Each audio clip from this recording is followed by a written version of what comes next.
This computer. Uh, Hello, everybody. We're starting actually on time. And hello, Bill and Sue. Oh, good. Oh, good. So everybody, please be muted.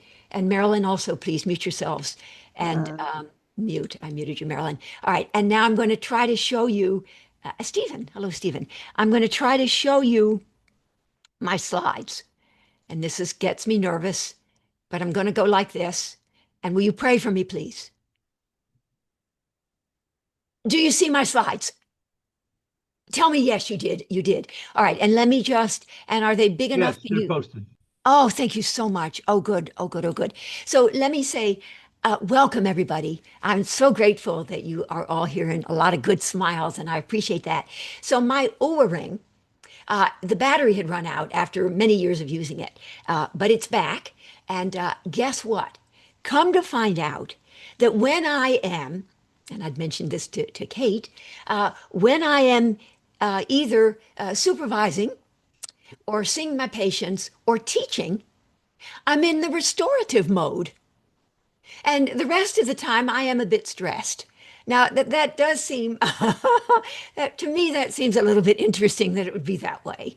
But anyway, I'm teaching now. I'm so glad to have you here, and we're going to get started. Now, what we get to do, I want to try to open, oh, the box is gone. The chat, oh, it's gone. I guess I can't see the chat, but I had it a moment ago. And if somebody, like, I know how to, Martha, did you press the chat button yeah, there, I don't see a chat button. on the bottom? It's not on the bottom. I had it and then it went. So I recorded this. This is being recorded starting now. Um, and it'll drop down from above. That's where it drops down from, as it turns out. But I can't get it. I mean, ultimately at the end. So let me just say for now, because I might as well move forward here. For now, we are being recorded. Put brief comments, questions, reflections in the chat, please. And, not just brief, like a sentence or two, that are related specifically to what you hear me saying. Then, if we have time at the end, you can ask a broader based one, like, how do you deal with depression? But I'm more interested in hearing your thoughts, your reflections, your comments, questions about the Stark method and how it might be relevant and applicable to you. Good. And Gina, yeah, you can mute yourself again. Okay, good. All right, so here we go. Thank you all for being here. I'm Martha Stark, whatever. Okay, explore the synergy of depth, disruption, and healing. So let's see if this is going to work. Oh, okay, that's me, busy at work on my PowerPoints. Okay, we cannot avoid suffering, but we can choose how we cope with it, find meaning in it, and move forward with renewed purpose. Although often misattributed to the existential psychiatrist Viktor Frankl, the actual author of this evocative quote is unknown. Between stimulus and response is a space. In that space is our power to choose our response. In our response lies our growth and our freedom. A quote well known probably to most of us. Now, applying this more specifically to the clinical situation and totally relevant for what I'm going to be talking about over the course of the next 2 hours. Between stressor and what follows is a space. And this is going to be relevant moment by moment for all of us as we're living our lives, as I was trying to figure out how the hell to access the chat, and for our patients moment by moment as they sit with us in a session, and for them once they've left the session, how they are managing the stressors in their lives. Fundamentally, I feel that that is what the Stark method's all about. It's also, by the way, I've kind of lifted that both from classical psychoanalysis, where id was, there shall ego be, but also from ACT, acceptance and commitment therapy, from psychological rigidity to psychological flexibility, and I rename that psychological resilience, from rigidity to resilience. Okay, from defensive reaction to adaptive response. All right. Anyway, so applying Viktor Frankl's quote, between stressor and what follows is a space. We care about that space.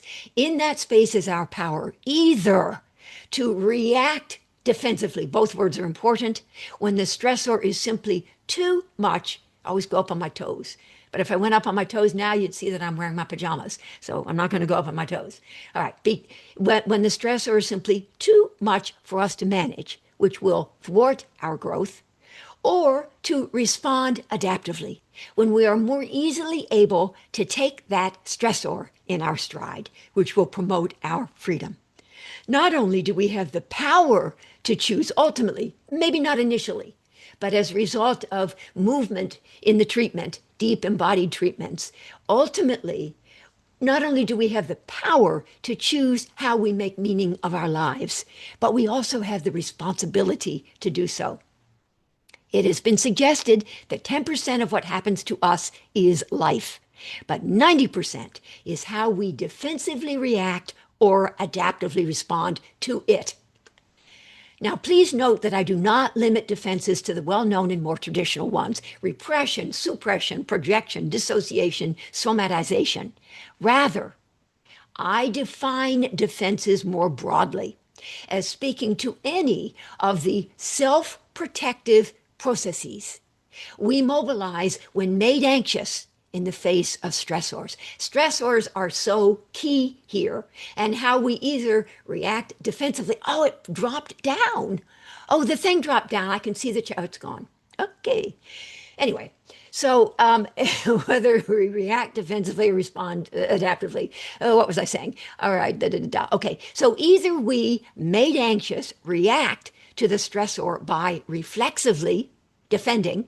So we think of a defensive, mindless reaction, another way to describe it, or we, more resilient, and this is a moment-by-moment thing, respond to the stressor by reflectively adapting. So notice reflexive is more defensive, reflective is more adaptive. Mindless is more defensive, and more mindful is more adaptive. So more resilient, we respond with an adaptive, more mindful response.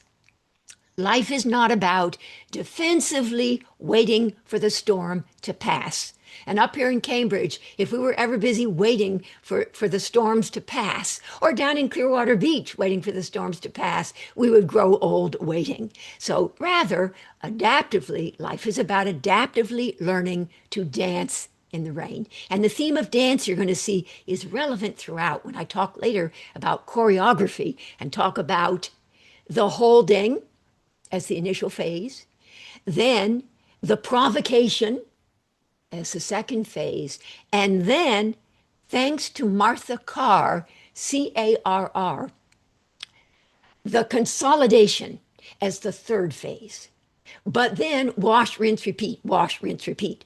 So we'll get to that later. The holding, the provocation, the consolidation, the holding, the provocation, the consolidation, and these iterative healing cycles of disruption in reaction to stress, challenge, and then repair or recovery or restabilization in response to support, and by tapping in into the underlying resilience of the system. Anyway, I'm leaping ahead of myself. Some of you know exactly what I'm talking about, and others of you are thinking like, oh my God, and you're talking too fast, and what the hell. But anyway, I know, because I took all the registrations, I know that numbers of you know what I'm talking about, and numbers of you do not so much.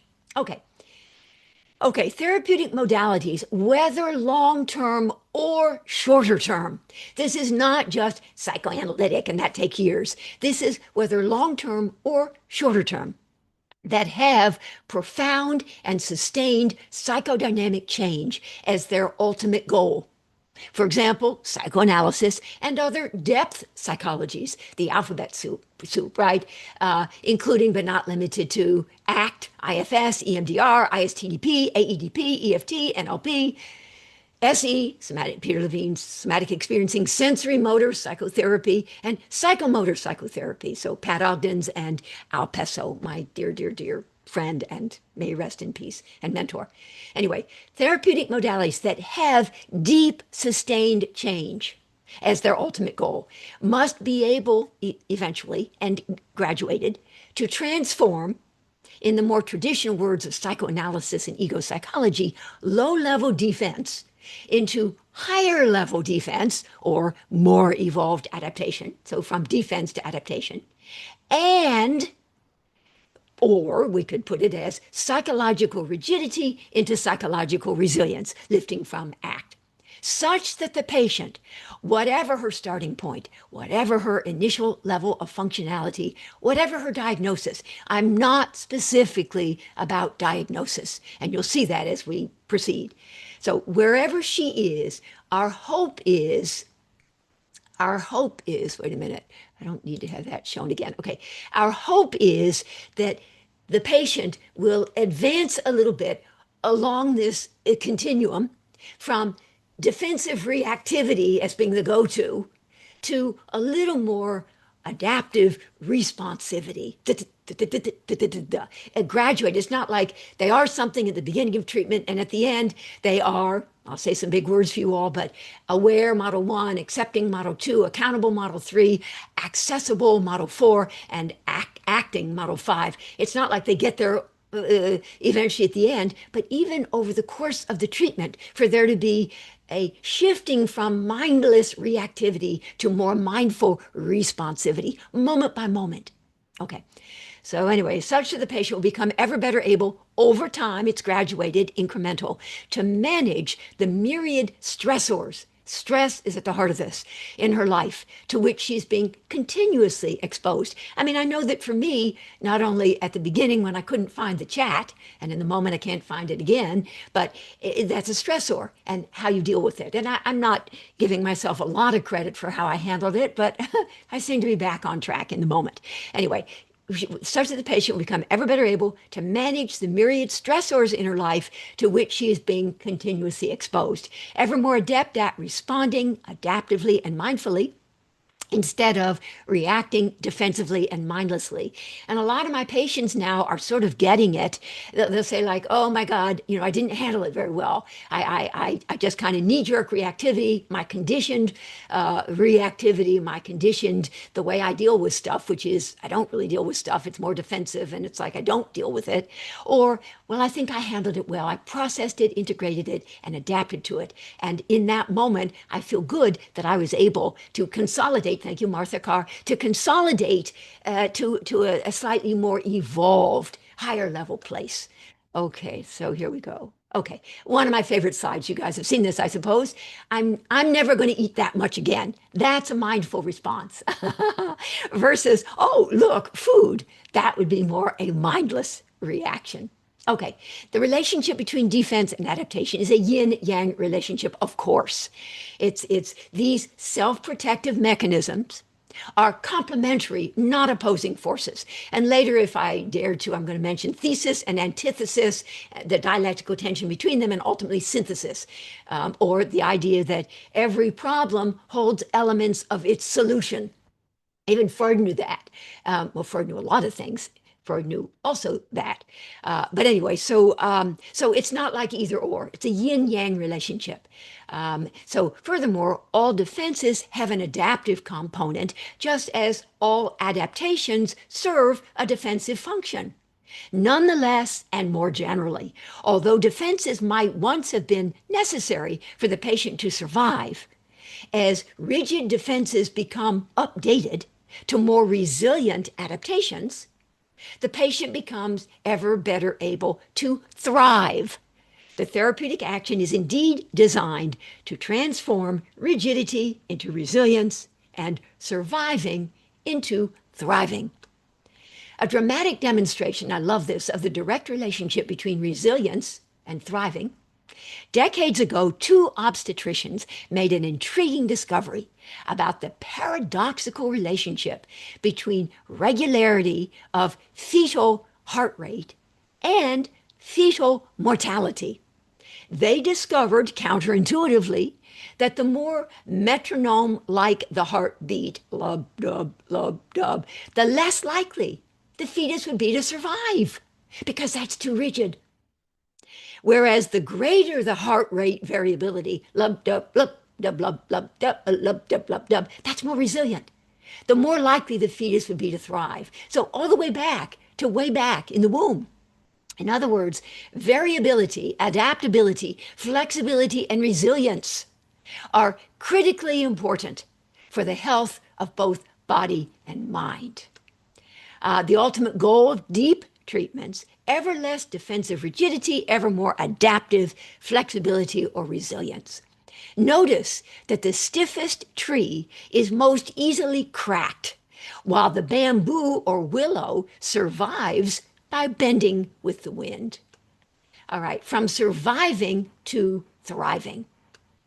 Okay, as we shall see, this is an overview slide. And if I could ask people, a number of you are actually eating while we're talking here. If you could maybe turn your camera off while you're eating, I would appreciate that. I'm distracted a little bit by that. Thank you. Okay, and sorry about that. As we shall see, the therapeutic action in deep embodied treatments needs to advance the patient from surviving defensive rigidity to thriving adaptive resilience.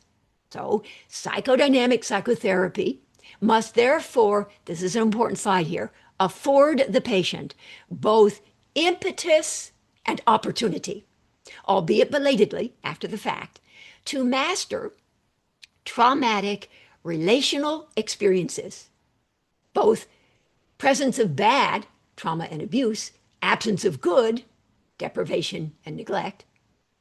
Anyway, master traumatic relational experiences, too much bad, too little good, that had once been overwhelming and therefore defended against, but that can now, in the treatment, be revisited, reprocessed, grieved, and reframed, such that growth impeding old bad rigid defenses once necessary for survival can be incrementally transformed, iterative healing cycles, disruption repair, and reconstituting at ever higher levels of nuanced resilience and adaptive capacity and dynamic balance, can be incrementally transformed into growth promoting new good resilient adaptations. And throughout, I'm going to be distinguishing between, in just a sort of simple way, old bad and new good. And ultimately, I'll be talking about generating optimally stressful, growth incentivizing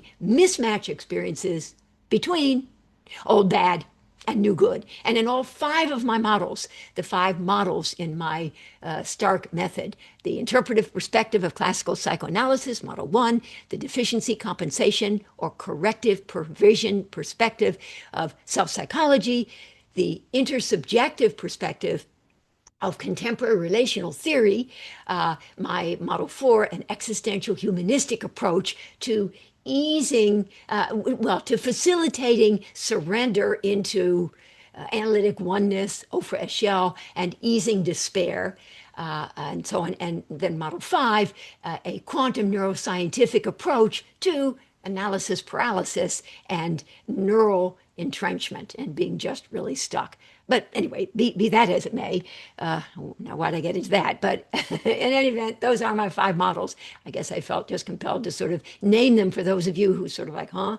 And then a lot of you, yes, already know those. So from rigid defense, oh, I see, old bad, new good, and a juxtaposing to create the mismatch experiences, and working through and resolution of which will be the way in which the patient is incrementally advancing from rigidity to more resilience in all 5. Ultimately, ever more aware, model 1, ever more accepting, model 2, ever more accountable, model 3, ever more accessible or available or authentically present, model 4, and ever more action-oriented, activated. Notice all A's, those are the adaptations. All right. Indeed, from psychological rigidity to psychological resilience and stronger at the broken places. And I really, a question that I will often ask is, how many times, as you think about your patients over the course of the last week or the last month or whatever, how often did you make them anxious? And I hope the answer is, well, I did make them anxious. And then I also provided support.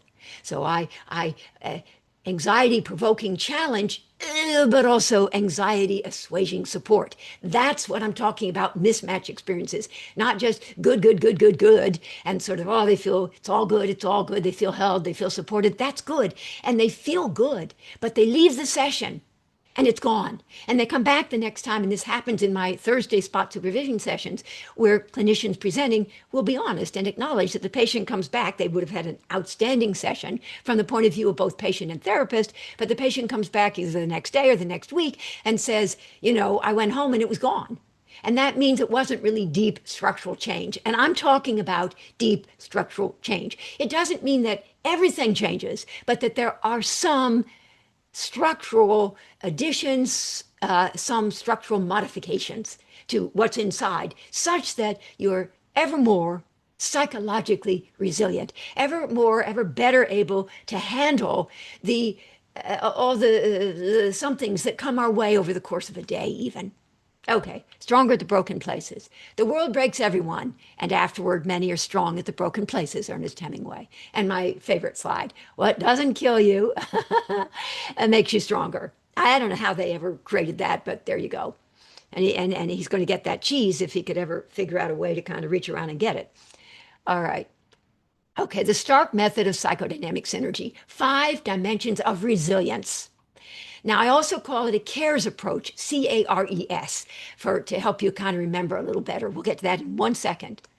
Okay, so the Stark method, a lot of words here, but people who know my teaching style know that I tell you what I'm going to teach you, and then I teach it to you many times over, and then I tell you what I told you, and then I return again. So wash, rinse, repeat, wash, rinse, repeat. So the first numbers of times you may think like, oh my God, but eventually, hopefully, you'll start to get into the flow of it.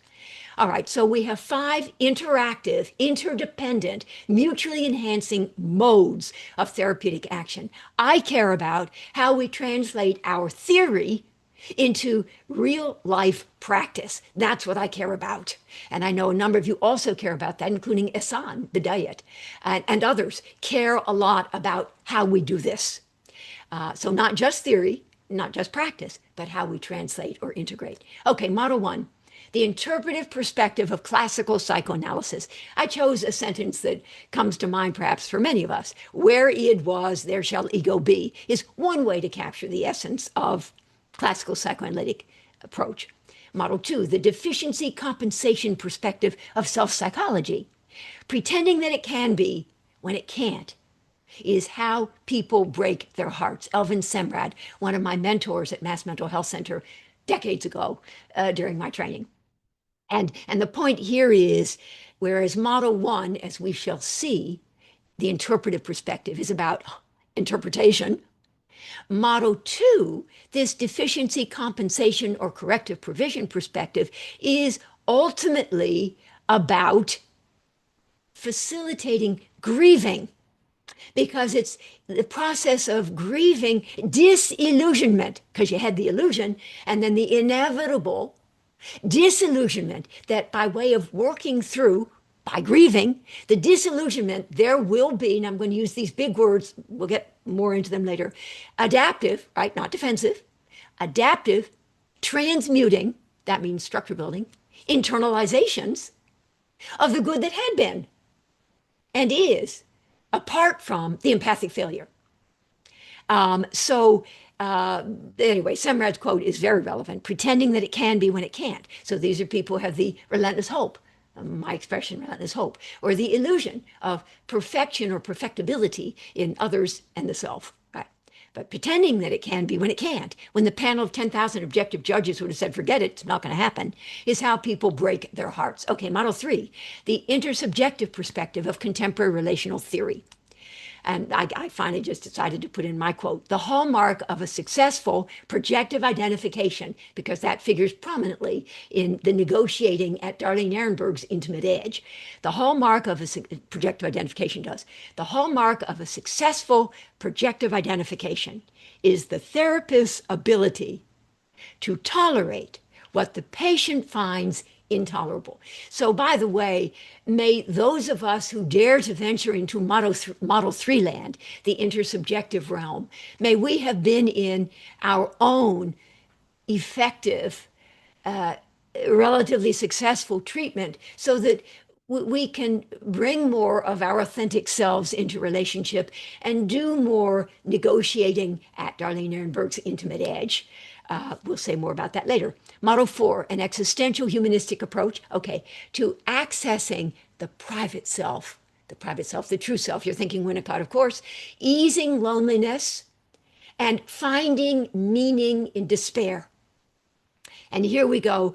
I know Hassan loves this one. It is a joy to be, I have to look on a sheet of paper to remember how this goes, but Hassan, I think, just knows it right out. It is a joy to be hidden, but a disaster not to be found. So there's the conflictedness in model 4 is around whether or not you're even in relationship, whereas we're going to find that in model 1, neurotic conflictedness, structural conflict, intra-psychic conflict, the conflict is an internal one between id and ego, and kind of superego, compliance on the one hand, defiance on the other. Must I be good or can I be bad? Must I comply or can I defy? That's an intrapsychic one. You're on an island. Am I allowed to masturbate or not? And it's much more intrapsychic. In model 4, the conflict is whether or not you dare to surrender to being in relationship. And you're torn apart at the thought of both being in relationship, which is terrifying, and then not being in a relationship, also terrifying. Okay. And model 5, a quantum neuroscientific approach, that was a latecomer to my modes. I'd had the first 4 modes. I'll just say this real quick, like model 1, structural conflict, model 2, structural deficit, model 3, relational conflict. Thank you, Stephen Mitchell and some others. Model 4, relational deficit. Thank you, Larry Hedges, for making me put model 4 in what used to be just 1, 2, and 3. And he made me put model 4 in because he saw what was missing. And I will be forever grateful to him because now the work that I do is so much better. And I almost sort of feel that, I mean, like my Modes of Therapeutic Action book, award-winning, if I could be so bold, was knowledge, experience, and relationship, models 1, 2, 3. And it was only later that I got it that I should put in relational deficit. And so I almost feel I need to go back and apologize to all of my earlier patients that I never kind of picked up on this existential humanistic approach. So too with my West Coast swing dancing. Those of you who know me know that I love to dance West Coast swing, and I do it even as an older person. I do it. So I dance with people who are 60 years younger than I am. And I know that they look at me, and if they don't know me, they think like, oh my God, this is going to be a charity dance. In West Coast swing, you have to say yes. So women ask men ask women dance with women, men dance with men, you lead, you follow, whatever. So I'll ask some young fellow, and I know he's thinking like, oh my God, I got to dance with this old one. But then, you know, I've been at this for some time, and I can just feel after 1 or 2 little passes, so like, oh, well, this isn't so bad. But anyway, all right. So anyway, so maybe I have to apologize to earlier on before I'd had all my private lessons, and now I am good at West Coast Swing. All right. But anyway, model 5, a quantum neuroscientific approach to completing the trauma. It's a little bit of a more embodied approach and liberating latent potential. And of course, Bessel van der Kolk, the body remembers even when the patient does not. Okay, here. So now a way to kind of remember it, because I know it's 5, and how do you remember 5? I think people say you can remember 3 things at once, but not more than that. So I'm going to try to help you remember all 5, and maybe I'll give you a quiz at the end. All right. It's a CARES, C-A-R-E-S approach to deep embodied healing. Model 1 is cognitive, classical psychoanalytic, knowledge. Model 2 is affective. It could be emotional, but affective. I want it to be an A, and that's more about experience. Model 3, relational. That was easy. More about relationship.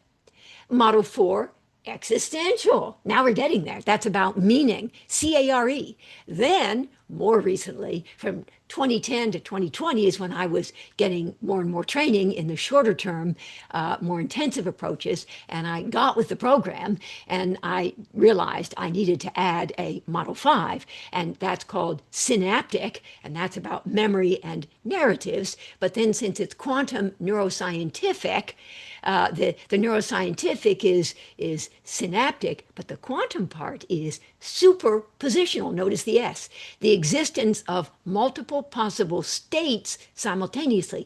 And then actually in a course that I was teaching Actually, Christine Amos said, well, actually, shape shifting, that could work too. And actually, yep, shape shifting, it could be. So we have CARES, CARES, it's a CARES approach. Now, I hesitate to mention this because everybody says, oh, I want you to do it now. But I have 5 more years to do it because it takes me a decade to do each of these. The sixth one would be a somatic spiritual approach.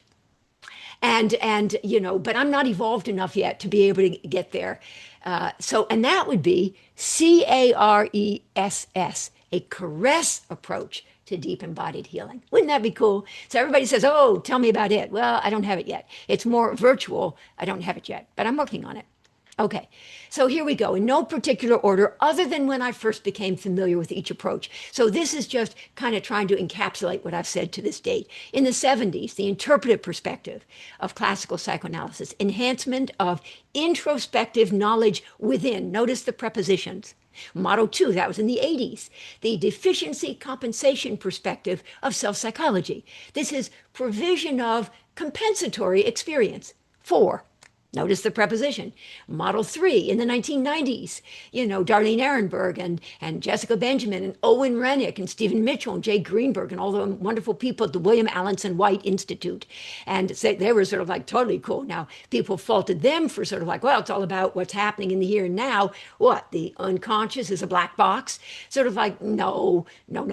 But then nor is it that Model 1, classical psychoanalytic, what? It's all about what is in that box and not about relationship. No. So that's why it isn't that way, really. But that's why I decided to get really clear about these 5 different approaches that are mutually enhancing. They're not exclusive. They're interdependent. And over the course, I'll say more about this in a moment, over the course of a session, you are busy, sort of like in a dance, as a therapist, shifting back and forth between addressing either 1 or 4 or 2 or 3 or 5, moment by moment.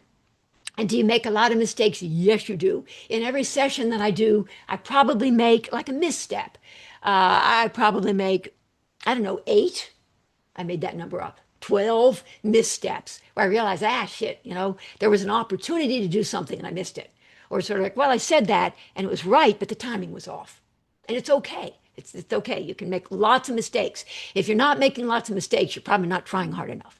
All right, anyway, so intersubjective perspective of contemporary relational theory, right? Engagement in, well, authentic relationship with. I decided to use the word authentic in Model 3, although, because I'm not allowed, this is my rule, I'm not allowed to use significant words in several different models at the same time.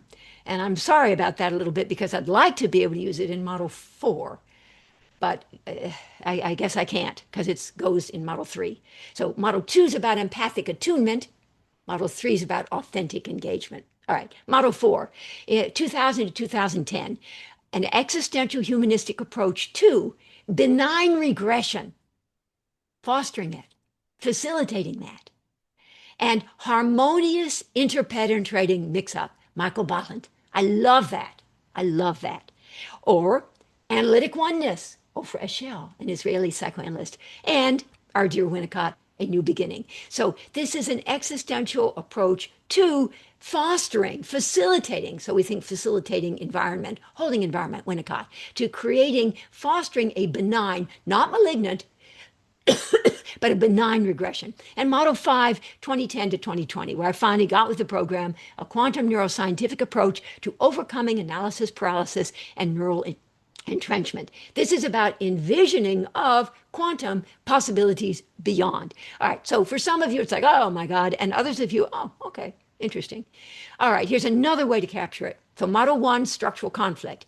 Now, though I did say it's not all about about diagnosis, but everybody says, well, what would the diagnosis be? Well, I don't really do it diagnostically. All right, I will. Might as well be flexible and resilient. So we'll go with the neurotic. Now, let me just say, to be more respectful, it would be patient who has neurotic tendencies. But I didn't want to write the patient who has. So please just know when I say the neurotic, it's not quite like saying in a hospital the tumor, the heart disease down the hall, or the heart attack down the hall, or the stroke, whatever.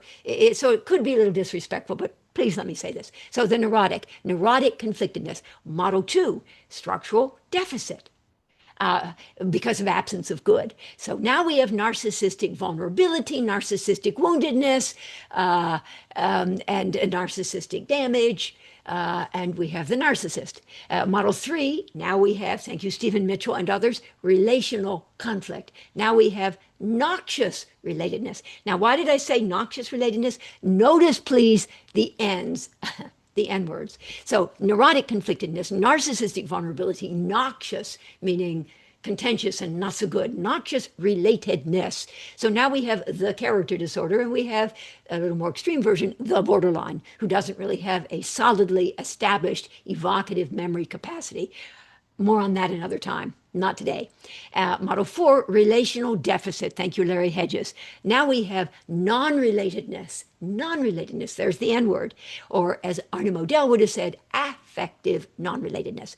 Now we have the schizoid, the addict, and the outlier. And often neurodivergence. Now, again, we can all have, I mean, I have elements of all 5 of these, by the way. It's not like you're just one. You have elements of all of them, but probably you're a little more predominantly one or the other, or the patient is. Okay, and then finally, model 5, analysis paralysis, neural entrenchment, non-action. This is for individuals who in the moment are in a state of paralysis, tethered to their traumatogenic past, trapped in implicitly held old bad embodied memories / narratives, deeply ingrained limiting beliefs, as they're now called these days, emotional learnings and limiting beliefs, and conditioned relational expectations. I kind of wanted to put all those in there because I did. And I bought this from Shutterstock for $35. I love it. Synergy. It felt like it kind of represented my psychodynamic synergy paradigm. Okay, so here we have it. From rigid, the therapeutic action, from rigid defense to resilient adaptation, again, and from conditioned reaction to corrected response. Okay? Okay, so now I want to focus on the defenses, then I'll focus on the adaptations. And then I'll be focusing more on the process. Okay, rigid defense, many ways to describe that. Outdated, mindless, conditioned. Get it? It's conditioned. It's knee-jerk reactivity. Conditioned reaction. Reflexive clinging to what once protected, but now impedes. So resistance. I wrote 2 books about resistance, classical psychoanalytic resistance, which is an internal matter.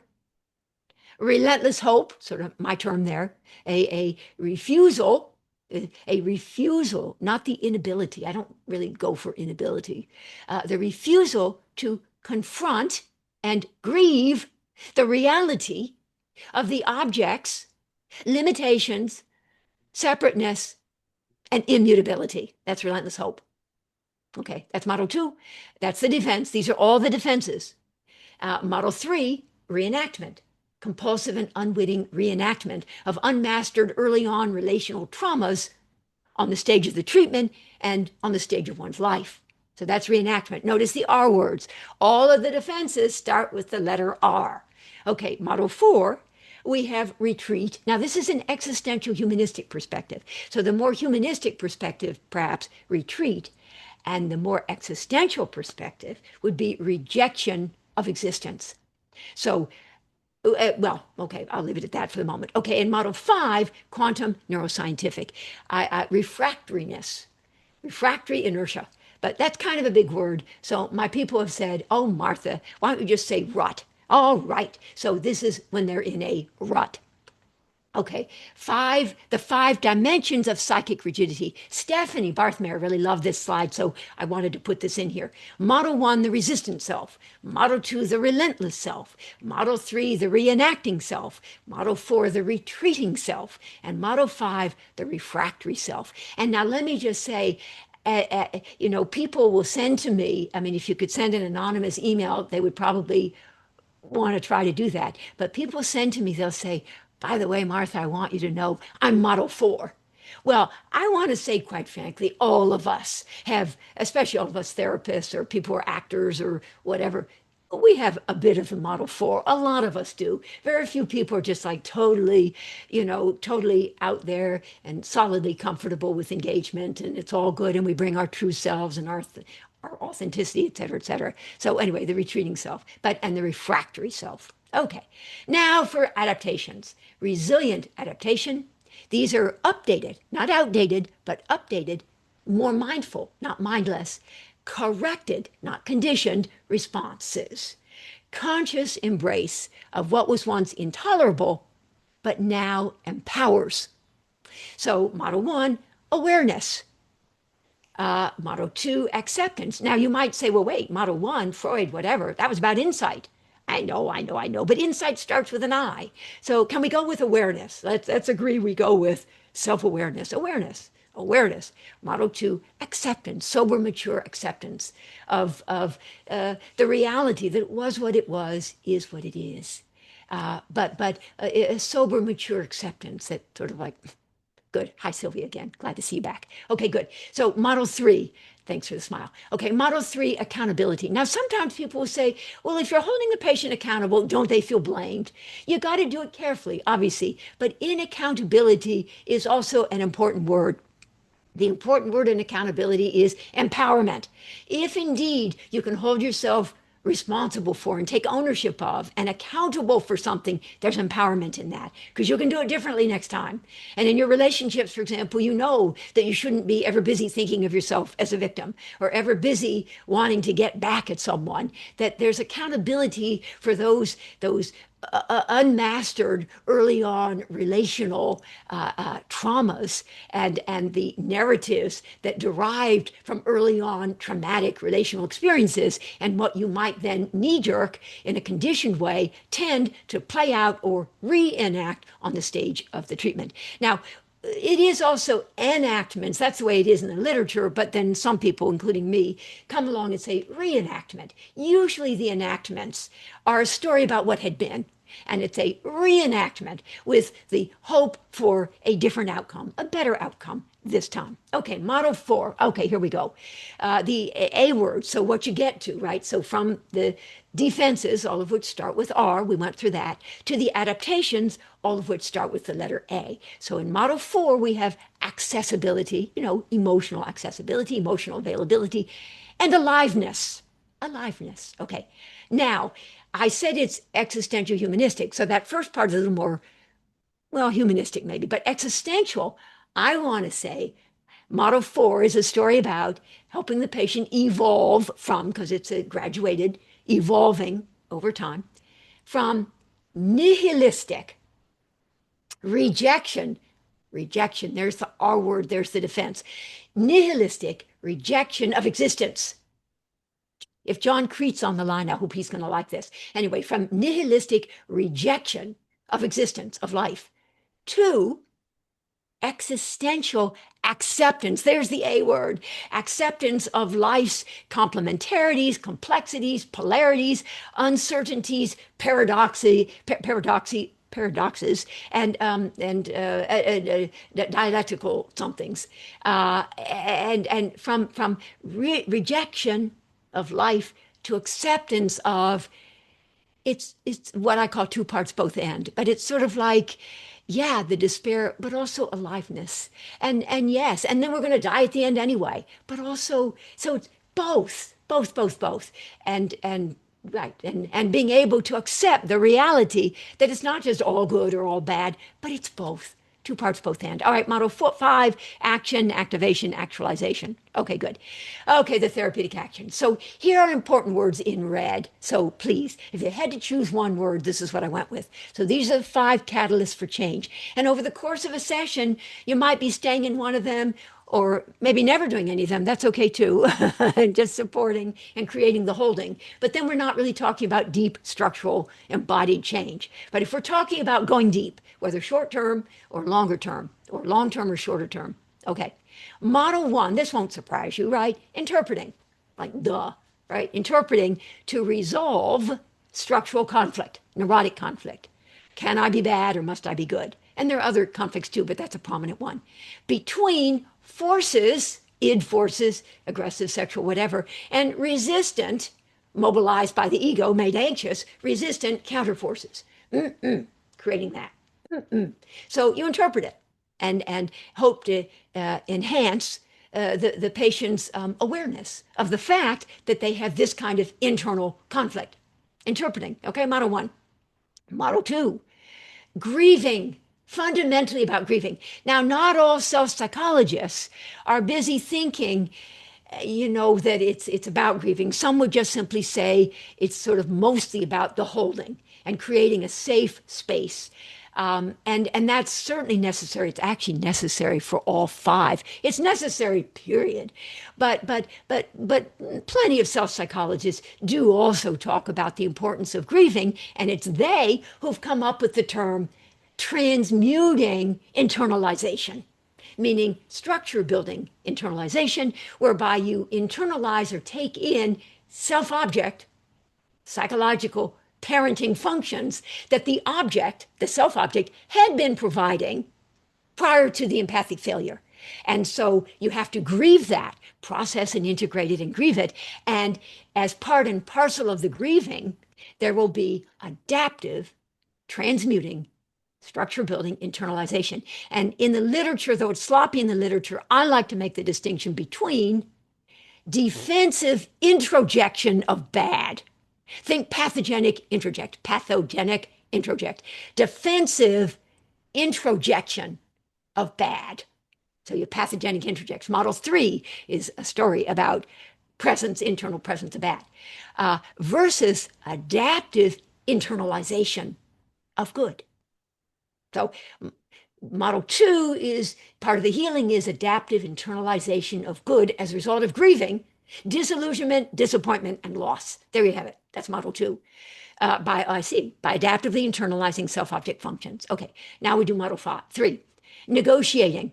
And thank you, Darlene Ehrenberg, negotiating at the intimate edge to resolve relational conflict by over time negotiating at the intimate edge, and the messiness. Ed Tronick talks about the messiness in the intersubjective in between, and Jessica Benjamin and the mothers talk a lot about this, negotiating the intersubjective in between by taking, and ultimately to transition the patient from the noxious relatedness and contentious relatedness to more accountability.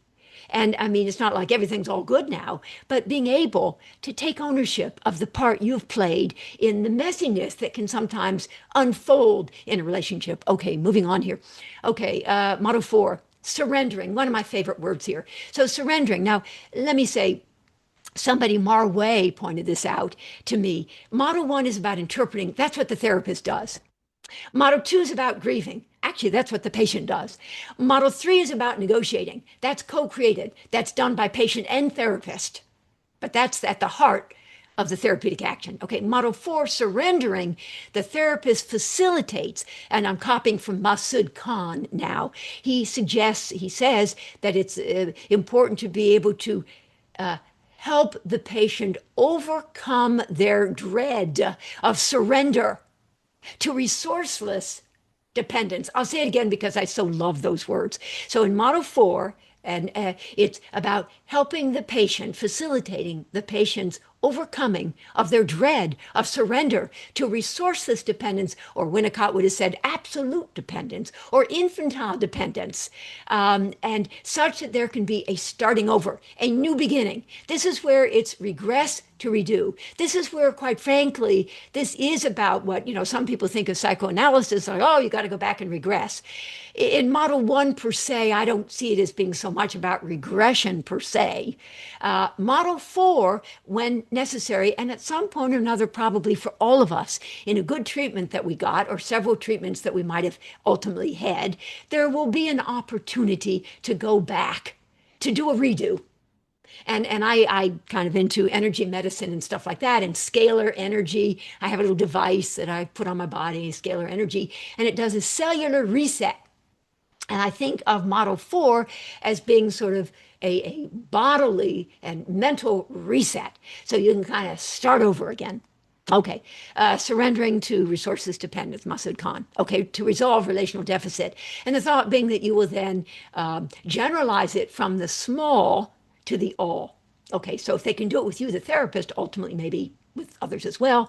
Okay, model 5, quantum neuroscientific, disentangling. Now we're talking about narratives, and memories, and little T traumas and big T traumas, more specifically focused. And a lot of the short-term intensive approaches do address more specifically little T traumas, big T traumas, narratives, storylines, themes, and so on. So disentangling, and that's quantum disentanglement, disentangling, rescripting of narratives, and updating to resolve psychic inertia and neural entrenchment or conditioned reactivity. Ultimately, by juxtaposing, here you do it in a very obvious way with quantum disentanglement statements, by juxtaposing the sobering, conditioned reality of old bad with the enlivening quantum possibility of new good. Okay, so, well, now I'll just say this real quick. Model 1, interpreting from resistance to self-reflective awareness. That's our goal in little bits and pieces. Model 2, grieving from relentless hope to sober, mature acceptance. Model 3, negotiating from reenactment to empowering accountability. Model 4, surrendering from retreat to emotional accessibility and awakened aliveness. And model 5, disentangling, rescripting, updating of narratives and memories, implicit relational knowing, and so on, from refractoriness to intentioned, purposeful action, and the envisioned becoming of what was once unimaginable. Now, I have not yet gotten enough into meditation. I should have, although I do a little bit of Tara Brach, but not nearly enough. But my people tell me that mindfulness meditation and stuff, in essence, is a lot model 5. So against the backdrop of old bad and then envisioning new good. So I love that. I love that. But there too, creating optimally stressful, growth incentivizing mismatch experiences. Okay, moving on. Oh my God, even this is a little overwhelming for me. These 5 models in my psychodynamics energy paradigm, so we already know what they are designed to serve as a conceptual framework for, this actually is an important slide. There are a lot of words on it, but it's important.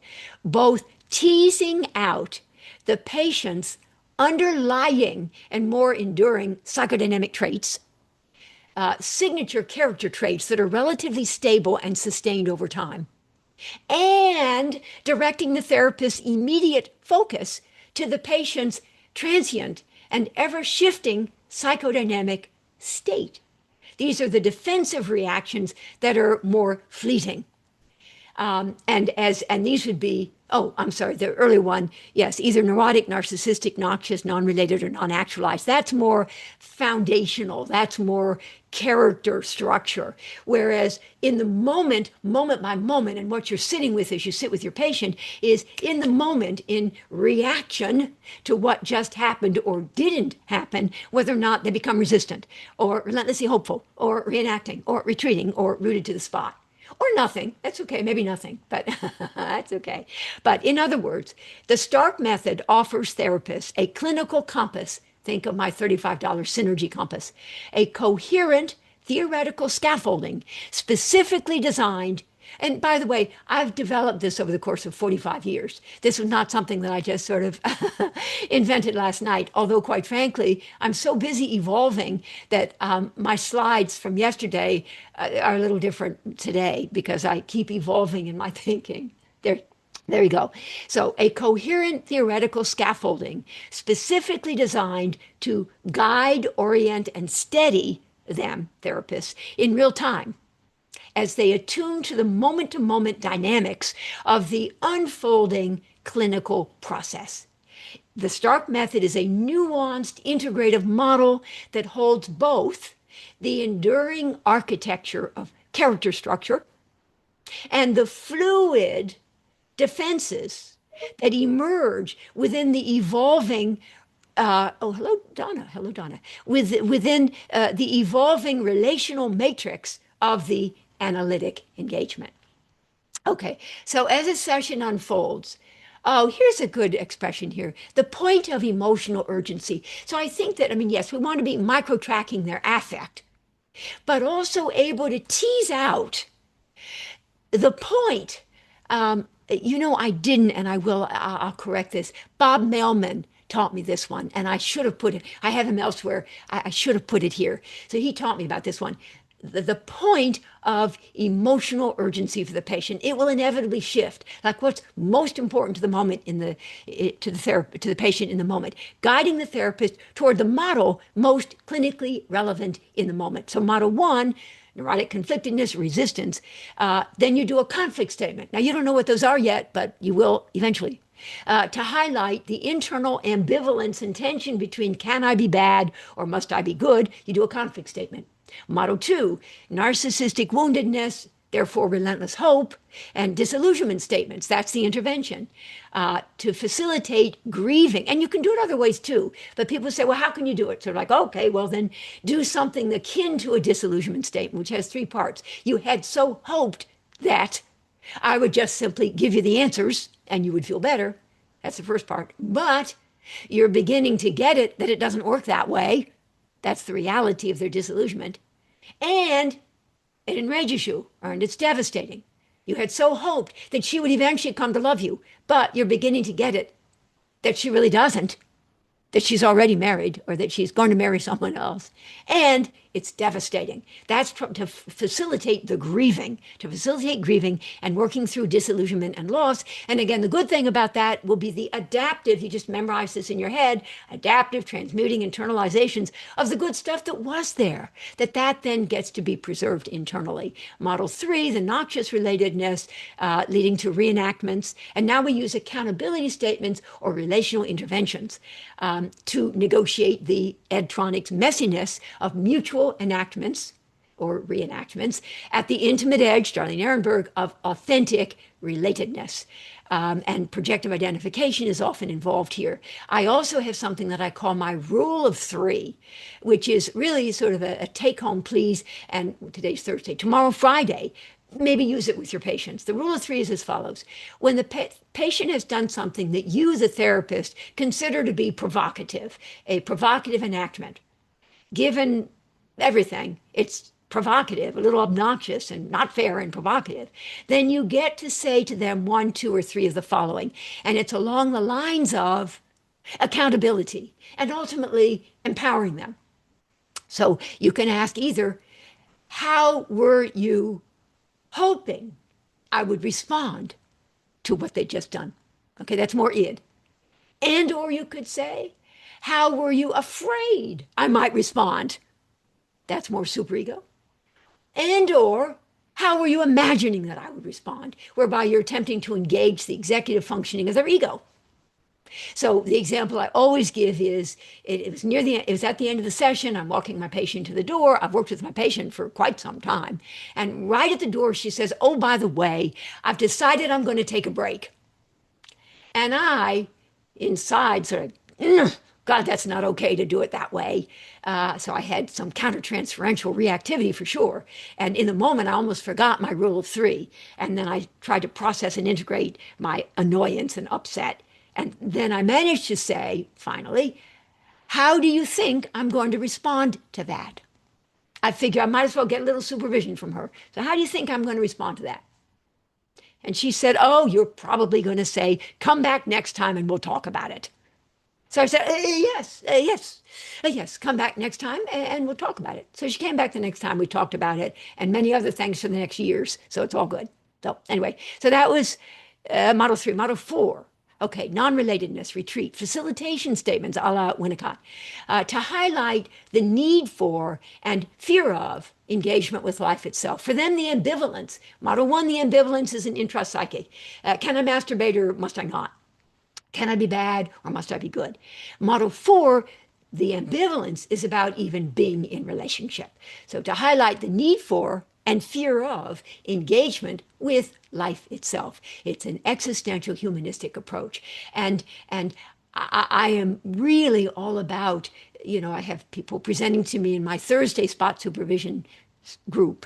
I love them. And then people listen to the recording, but I've got a wonderful group. Any of you are welcome to join, entirely free. Many of you are already in it. And we will talk about how important it is to understand and appreciate the patient's ambivalence and conflictedness about even being in relationship. And anyway, I don't want to get caught up in that. So, but I just want to say that and invite you, please, to join on Thursdays if you would like. But so the conflict for the patient is around a part of them is yearning and longing to be part of the world and to be in relationship. But, or maybe it's and, I kind of go both ways on that. And another part of them, so parts of them, thank you, Dick Schwartz. But anyway, another part of them terrified of being destroyed. And were they to be in relationship? So anyway, Model 4 addresses the ambivalence they have about even being in relationship. We talk about that a lot in the spot supervisions. Okay, and Model 5, non-actualization, non-action, quantum disentanglement statements to juxtapose old bad with new good narratives. So learned expectations, which are more reflexive, with envisioned possibilities. Okay, to review, the Stark method of psychodynamic synergy offers an, I don't want to read that. Nah, I'm over it. But it's there, and it's a nice sort of summary of what we've been saying all along. But ultimately, from conditioned and reflexive to corrected and more reflective. Okay. Now, Charles Krebs, a brilliant neuroscientist, a colleague of mine up here in Boston, he says, open, self-organizing, complex, adaptive, in other words, chaotic systems resist perturbation, resist being disrupted. Examples include road traffic, the stock market, ocean turbulence, and relevant here, the self-regulating mechanisms, defenses and adaptations mobilized by anxious patients attempting to manage the stressors in their lives. Okay, let me just see. Self-organization is synonymous not with health, but with stability, whether it's a good thing or a bad thing. Okay, let me do this one. I'm going to skip over these because I want to get to some other stuff, but it's in the slides. The PDFs are in your slides, thank you, and they're in that thing I sent out yesterday. And tomorrow, when you get the recording, which is a separate link, you'll get the PDFs again if you'd like. Okay, it took me years to appreciate something that is at once both simple and profound. I mean, it's like so obvious, it's sort of almost embarrassing to say this, but it will be input from the outside and the patient's capacity to process, integrate, and adapt. Those are three important words: to process or metabolize, integrate, and adapt to the impact of this input from the outside that will ultimately enable the patient to get better. So you don't just get better by being on an island, although you may develop some more awareness and become able to masturbate or something without feeling that you're a bad person.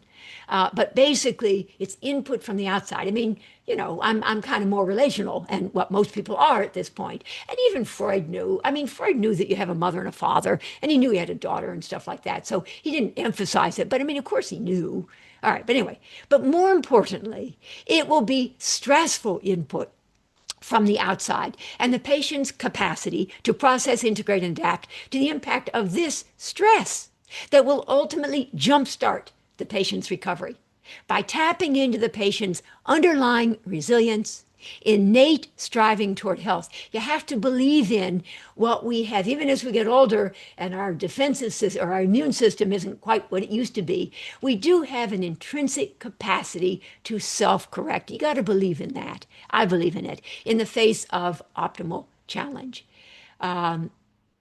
Okay, so here's a really important concept, and I'm going to skip over the next several slides, but important here, superimposing an acute injury on top of a chronic one as a corrective for earlier damage and to optimize functionality. Do you get it that I am basically, when I talked about the holding, the provocation, and then the consolidation, thank you, Martha Carr, do you understand that I'm really, the provocation, I'm talking about superimposing something that's going to be disruptive attunement even. Salman Akhtar and Jim Herzog, disruptive attunement. So that whereas there had been homeostatic attunement, the holding, so a preserving of the status quo, no matter how dysfunctional, now we're going to superimpose an acute injury on top of a chronic one. Now, the chronic one was the stuff early on. The acute injury is what we're doing with our optimally stressful interventions. That's what we're doing. Now, let me just say, if you don't want to do that, that's fine. But then, quite frankly, you do a lot of holding, it's all good. The patient sort of feels better. It may not last all that long, and then they go on to another therapist. Part of my perspective has to do with for decades now. When you get to be a certain age and long in the tooth, you have to talk about decades. I've worked with a lot of patients who've had previous failed therapies. So they might have had all sorts of good stuff. And I might say to them, "Hey, did your therapist ever fail you?" And the answer would be, "Oh, no, no, no, no, no, no. My therapist really understood." And I'm thinking, well, that's nice. That's nice and that's good. But by the way, they didn't have any deep embodied structural change and they're still hurting. And all the issues that they had, they're resistant, they're relentless, they're reenacting, they're retreating, and they're refractory are there, even though it felt really good being with that therapist. Or I could say, did you ever get angry at your therapist? Oh, no. No, no, no, no, no, no, no, I didn't. Or I can ask the therapist, how many times over the course of the last months have you had patients getting angry at you? Oh, no, no, no, not really. Nope, nope, not really. Well, sort of like that's okay, but that's kind of missed opportunity. Missed opportunity. The other thing that I talk about in terms of missed opportunity is I believe that whatever you say to the patient, try to get in the word some kind of affect so that you don't just interpret in a sort of more cognitive heady way, but you say something like, so painful to be thinking about how unresolved your relationship is still with your father because that's so interfering with your ability to engage with your husband. But I don't just say, because it was unresolved with your father, you're having trouble engaging with your husband. That's a beautiful Model 1 interpretation, but I want you to put the affect in. So painful to be realizing the price you've paid for being so unresolved with your father and how that then gets played out now with your husband. Do you see what I'm saying? Always get the affect in there. You don't lose.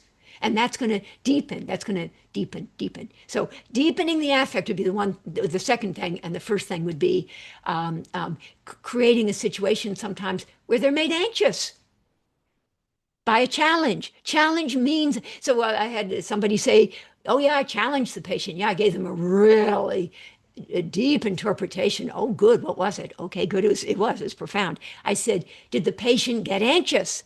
Oh, no, no, they loved it. Well, okay, it was a brilliant interpretation, but it wasn't a challenge. And that's okay. That's okay. But by the way, that's not if you want deep embodied structural change. And some of our patients want it. They come to me and they say, and then, of course, it's sort of easy to be farther down the line because then you can sort of take risks because, other stuff, the being just nicey nice and warm and supportive and all the good stuff, they know and didn't quite get it done. So you can dare to take sort of more risks. Also, when you get older, I think people sort of give you a little bit more free rein, whatever. Maybe not. Maybe I just take free rein, be that as it may. But so I want you to understand profoundly, superimposing an acute injury on top of a chronic one, that's what we're doing for deep embodied change as a corrective for earlier damage done and to optimize functionality. So I'm sure that most of you, oh, the wound is the place where the light enters you. Rumi. We all love Rumi anyway. Isn't that kind of cool? Okay, well, we know what this is. Controlled damage to jump start healing. Okay, in the physiological realm, yes. So I'll just do one of them. High intensity interval training, HIIT, or intermittent fasting. I do intermittent fasting. I eat between 1 or 2 in the afternoon and 9 or 9:30 at night. So that's my window of eating. And otherwise, it's intermittent fasting. I'm not eating. But anyway, so intermittent fasting, so superimposing an acute something on top of a chronic one will no matter how good it is already or compromised it is, it will trigger the body's innate resilience and intrinsic capacity to self-correct in the face of. So for those of you, think in your head about whether or not you believe in high intensity interval training. You who used to go work out, are now getting it, that you can decrease your exercise time or your running time phenomenally by doing HIIT.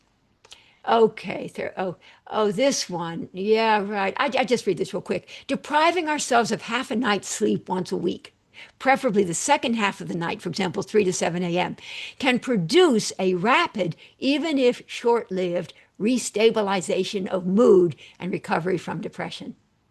And the thought is, these two folks think it, that the stress of interrupting normal sleep patterns may resynchronize disturbed circadian rhythms. So you disrupt the status quo, and then the body, with its innate resilience, will do whatever it needs to do to restore, and then some.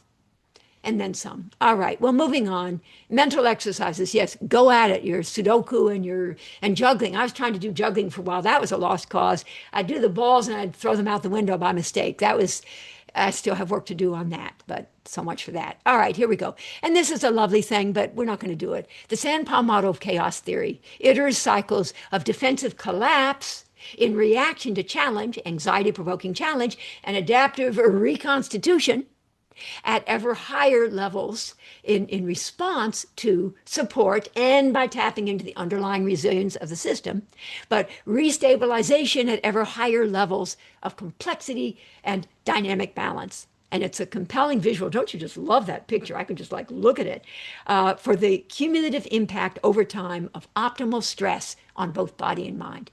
So there's some lovely things here, but without order, nothing can exist. But without chaos, nothing can evolve. Thank you, Oscar Wilde. Oh, the paradoxical impact of stress. Painful for me to have to go through these, but I'm going to try to handle it. Okay, so the well-known Japanese adage, fall down 7 times, stand up 8. Although it's inspirational, I don't think it does full justice by evolutionary processes, which is what we're talking about here when I keep doing my hand like this. Probably more appropriate would be fall down 7 times, work it through by processing, integrating, and adapting to it. And then stand up ever more triumphantly 8. That's what it is. Not just fall down, stand up, but rather stand up after having worked it through. That's the process of psychodynamic psychotherapy, deep embodied change. Yes, and we all know about that. Yeah, it's more beautiful by virtue of the fact that it has been through its experience of rupture and then repair. Okay, I love this one. Stress is when you wake up screaming and then you realize you haven't fallen asleep yet. I hope I'm going to get you to smile. I got Sylvia to smile there and Donna to smile a little bit. Karen smiled. Yeah, I can only see some of you. But yes, I mean, I've done that. You like bolt out of bed and like, oh, right. Right. Okay. Okay, so you don't just wake up, speaking of waking up, and become the butterfly. Growth is a process. But again, it's not just that there's a beginning and an end. There are all these iterative, and elsewhere, and Christine Amos had sent me a lovely image of this, an ascending spiral staircase with landings. And so, and at other times I talk about thesis and antithesis, and kind of the resolution, the adaptive resolution is a synthesis, and you get to a landing. But then, oops, Houston, we have a problem, and then there has to be some more processing and working through of the optimally stressful, growth incentivizing mismatch experience between thesis and antithesis and evolving to the next level. And so it's an ongoing, that's more spiral staircase up that way. I tend to do more intuitively this, but they both work. It's an evolutionary process. Oh, and my little minion friends, people who know me know, and wait a minute. Yes, thank you, Marway. So anyway, I have my little minion friends close by my side. So anyway, working through involves a series of steps, iterative healing cycles of disruption and repair, although some of my little friends look none too happy about it. Okay, here we go. Okay. The essence of therapeutic choreography is what I'm now calling it. The holding and the provocation. Now, the consolidation is also relevant, but that's such a new thought for me, thank you, Martha Carr again, that I haven't yet fully integrated that onto the slides. I'm integrating it into my soul, but I'm still working on it. So this is going to be focusing in on the holding and the provocation. Here we go. So the idea of the holding and the provocation as the core dialectic. Okay, before deep psychodynamic work can begin, my eyes on the time, there must first be the holding, a phase of, and please put comments in the chat. I can't see that yet, but I will eventually, brief that are related to what I'm presenting here, please. And any questions that I don't answer, email me and I will respond, I promise. Okay. So there must be, before deep psychodynamic work can begin, there must first be the holding. a phase of steady empathic attunement that regulates the patient's anxiety, fosters safety, and allows the patient to feel deeply known and understood. So that if you were to ask the patient, do you feel understood? Not that I necessarily actually ask that, but if you did, they would say yes. Not that they've changed it all yet, but they feel that you deeply understand. That's the holding. That's not about they've changed yet. They feel good and they're glad and it feels good. And oh my God, they go home and, it blew out the window on the way home. But it felt good and so on. And maybe it'll enable them. Now they can do their taxes. They felt held enough and so on and loved and held enough and understood and all that. They went home, they sat down and they gathered together their information for their tax accountant. And they did it. But that's still not deep structural change. But that was change, and that's good and that's fine. And a lot of patients, that's fine, that's good. But others, and we ourselves, I mean, for me, myself, in my own analysis, so I had 8+ years, 3 times a week, psychoanalytically oriented therapy with my very dear social worker therapist. And did I get angry at her much? Yeah, I did. Yeah, I did. And she would attest to that. And then we would work it through, and it was incredible because we would work that through. That was phenomenally important for me. Then, in order to become an analyst, I needed my training analysis. So I had my training analysis with a male MD, and that one was as brief as they let you have it. But believe me, I got more work done. I still have more work to do, but anyway, I got more work done, and that was like the briefest you could have, like 3.5 or 4 years, and that was 4 times a week, and got some more stuff done there. But anyway, so yes, I have actually had the experience of the holding and the provocation. Oh, and with my analyst. Oh my goodness. Oh, yes, yes, yes. And my therapist. Oh yeah, I'd get mad. Oh, yes, I'd get mad. My goodness. And and Winnicott talks about the patient's efforts to destroy the therapist. And you prove yourself indestructible, the therapist, as the therapist. And it's phenomenally reassuring to be held in that way and to discover that you're not really going to destroy anybody. All right, back to my slides. Okay, so yes, the patient needs to be able to feel that they're deeply understood. I felt that I was deeply understood. All the good stuff inside of me, the bad stuff inside of me, the this, the that, the everything, deeply understood. And then there can be the introduction of the provocation, the stressor, the disruptive attunement. We'll get to that in 1 second. Oh, here we are. And then only once you have the holding firmly established, the patient feels deeply understood. This is the therapeutic choreography. This is big picture. Only then can the provocation be introduced. And I'm going to be saying much more about this even in September when I present to Gina Kwan and Teresa Tisdale, the Center for Psychoanalysis and Christianity. And forgive me, it might be Christianity and Psychoanalysis, but both of them are there. And in September. So just saying. Anyway, I'll talk much more about it then. But only then can the provocation be introduced. Gently calibrated, optimally stressful, growth incentivizing interventions that respectfully disrupt entrenched, conditioned patterns and awaken the patient's innate capacity for adaptive resilience. You know that in the world of the body, we talk about adaptive immunity, and we're talking about adaptive resilience here too. Much as a heart with partially blocked coronary arteries, when challenged, will adapt by forming collateral vessels to restore the flow of life-sustaining energy. That's what we're doing with our patients, helping them to develop collateral adaptive resolutions. Yes, they had the little t and the big T traumas. We all did. We all did. And yet, ultimately, again, the problem holds elements of the solution, and it's a metamorphing and an evolving from this rigidity to more resilience. And it's not necessarily that we sort of like get rid of stuff, but it's how we position ourselves, how the patient will position themselves in relation to that will then make all the difference. So a patient had come to me for a consultation, and she had allowed herself to be lured into being driven home by some fellow, a handsome fellow who seemed well-spoken. It's all good. She gets in his car, and then he drives her into the woods and starts to try to rape her. And she managed ultimately to get away. But when she came to me, which was some years later, she said she just couldn't get over hating herself for having been duped and seduced by this charming young man. So we talked and we talked, and amongst other things, I suggested, in essence, a repositioning, a superimposing of a new good way on the old bad, a new good narrative on top of the old bad narrative. And the new good narrative was she was such a survivor and thriver that she had gotten away.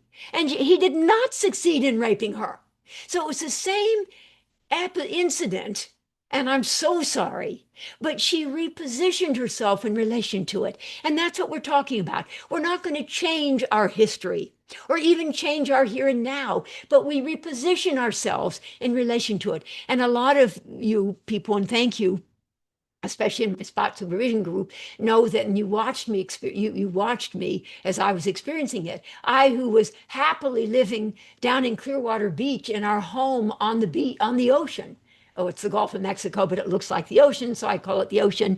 And my dear sweet Gunner said, yes, okay, you can call it the ocean, but it is the Gulf. But anyway, or I guess Trump would say it's the Gulf of Florida, right? Anyway, the Gulf of Mexico. Anyway, but I call it the ocean. But anyway, so that house, Hurricane Helene came, and we lost our house. Sewage backup and storm surge and the hurricane and the wind and all that. And we're still trying to reconstruct it. And it's hard. And of course, the hurricane season is coming again. So I'm now up here in Cambridge while my dear sweet Gunner down there trying to fix it and some other things that we lost down there. But it's sort of like how the fact of it doesn't change, but how you position yourself in relation to it. And I'll just share something real quickly like here, and that is what I've been able to do.